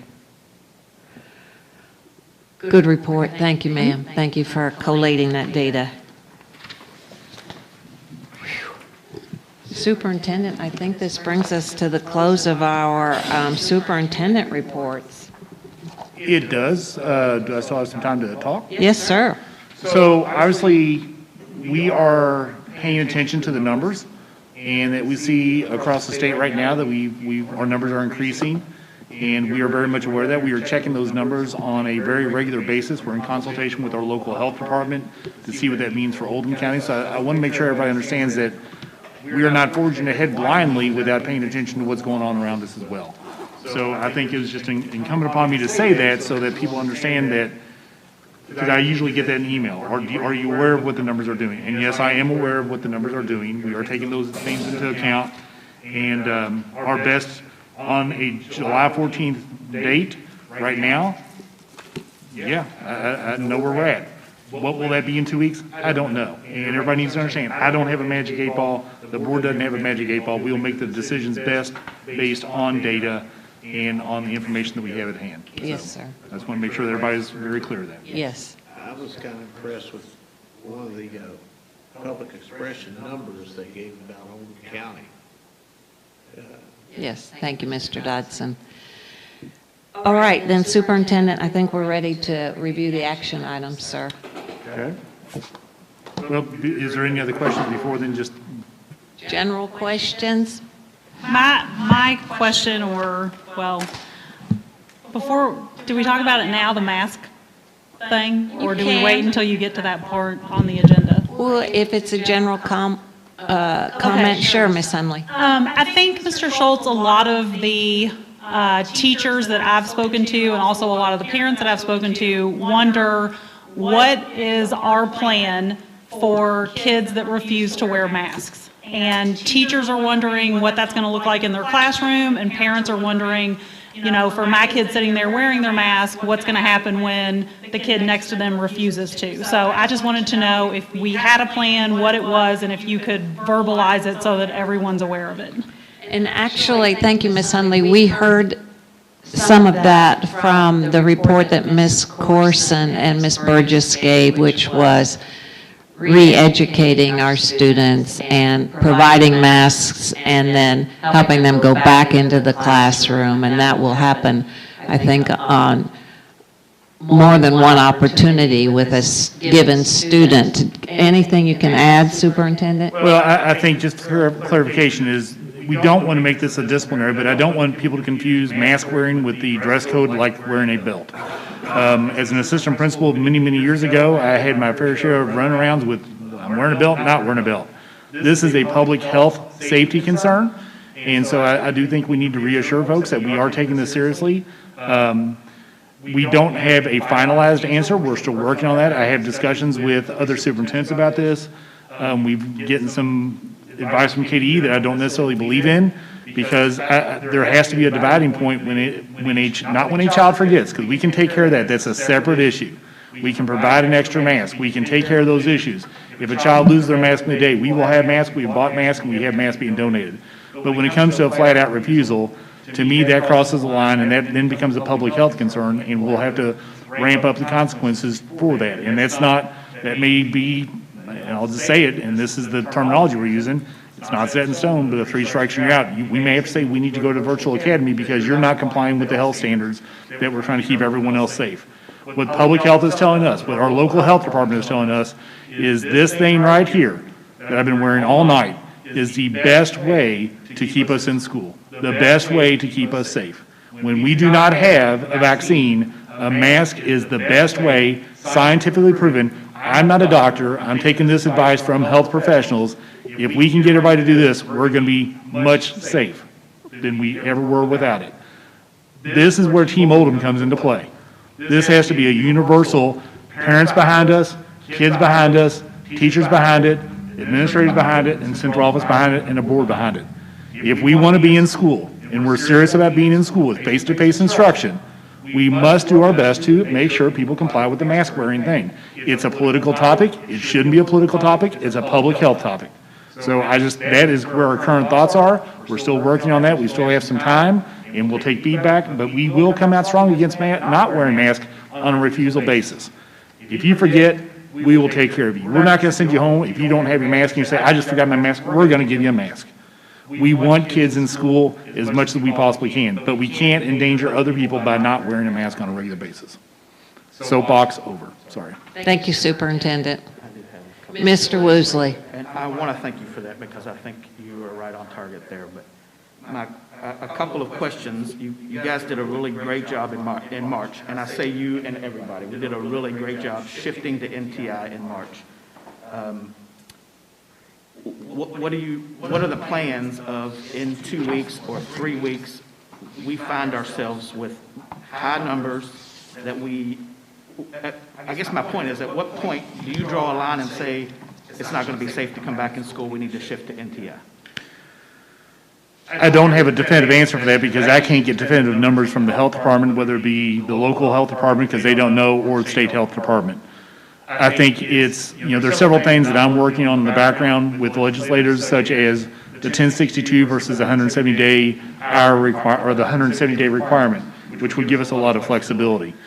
If that comes to be the fruition, because keep in mind, the bottom line that we're going to do is for the health and safety of everybody that we possibly can to the best extreme. I don't have an answer what that dividing point is. That's why I'm asking everybody that you have to be able to be flexible at this point. We have a start date. I'd like to stay with that start date, but if the numbers keep progressing, we may have to revisit that. And I've had conversations with individual board members. I've had conversations with everyone in this room. We don't stop a I keep saying rebalancing, because that seems like the last time I got this much grief. We do not have a reopening committee where I don't ask people to push on me for that start date, to make sure that we are not making a decision based on what I say versus based on the facts, based on what's best. So I don't have a clear answer on what that metric is, just that I can assure you that we are monitoring that situation, and we will do the best we can. And we may have to, if we have to pull the plug at some point, we have to pull the plug, but it'll be because it's a major crisis, not because of something that we can control. All right, last question. You know you have a lot of respect on this board, and me personally, with your opinion. Knowing this plan as it is, and it's been developed, with your 30 years of education, would you have an issue teaching a class with this plan today? I will be teaching a class this fall. I will be teaching OCLA. Now, I know it's 1 day a month, but it's 4 hours, and it's me and last year 36 kids. No, if you had to go back into a classroom, would you have an issue with this plan, being a school teacher today, or a bus driver, or food service? Would you personally have an issue with that? That is somewhat of a loaded question. I can only answer from my heart. And that's what I want to know. If you're comfortable with this, then I feel like I'm going to be comfortable with it. Well, You've had enough experience in the district and as a teacher to know, are you comfortable with teaching on the guidelines that we're going to set tonight? it would definitely be a difference, but if you note, this has not left my face since I've been here. And I've been here in this building for now about 6 hours. It can be done. There are risks inherent in everything that we do in life. I get up every morning and I walk. There's a chance that where I walk, I'm going to get hit by a car one day and they'll name a sidewalk after me. And I'm not making light of that, but there are risks in everything that we do. I have an immune-compromised wife. I have diabetes. But I also feel like that is my calling in what I am supposed to do. So I would like to think, and it's a hypothetical, I would like to think that if I had to service my kids and I felt like this was the best it was going to get, I would do that. That's probably going to be seen as hypocritical because that's not my current role. But I would not intentionally put anyone in harm's way. That was a heartfelt statement, and we all appreciate that, Superintendent. I think it would be impossible to answer that question, that hypothetical question at this point. So I'm going to move us along, and let's move to the action items, please. The action items, there's B. Consider the approval of the Virtual Academy, Open Enrollment Virtual Academy, and extracurricular participation in Virtual Academy students. All right, so your recommendation, Superintendent, would be? Approve the Virtual Academy and Open Enrollment and extracurricular participation as presented tonight. Yes, sir. Is there could I ask for a motion on action item B, please? Motion was made by Mr. Dodson, seconded by Mr. Woosley. All those in favor? 5-0. Thank you, Mr. Kehoe. Action item C, sir. Consider the approval of addition of dress code policy mask, and I do want to clarify, because it was a change from earlier recommendations till tonight, that it would be a K through 12 mask requirement. Yes, sir. And is that your recommendation? Yes, ma'am. All right, motion to approve action item C, please. Motion made by Mr. Woosley and seconded by Ms. Hundley. All those in favor? And that's 5-0. Thank you. Your recommendation at this time, Superintendent? Adjourn. Before we adjourn, this is an amazing team that we have, Team Oldham. And from the bottom of my heart, I thank you, every one of you, for all of the time and effort and heart that you put into developing the best possible plan to get our kids back to school. Thank you. Motion to adjourn. Made by Mr. Woosley, seconded by Ms. Hundley. All those in favor? And that's 5-0. Drive safely. Hey, Kehoe, where's our flight castles? Miss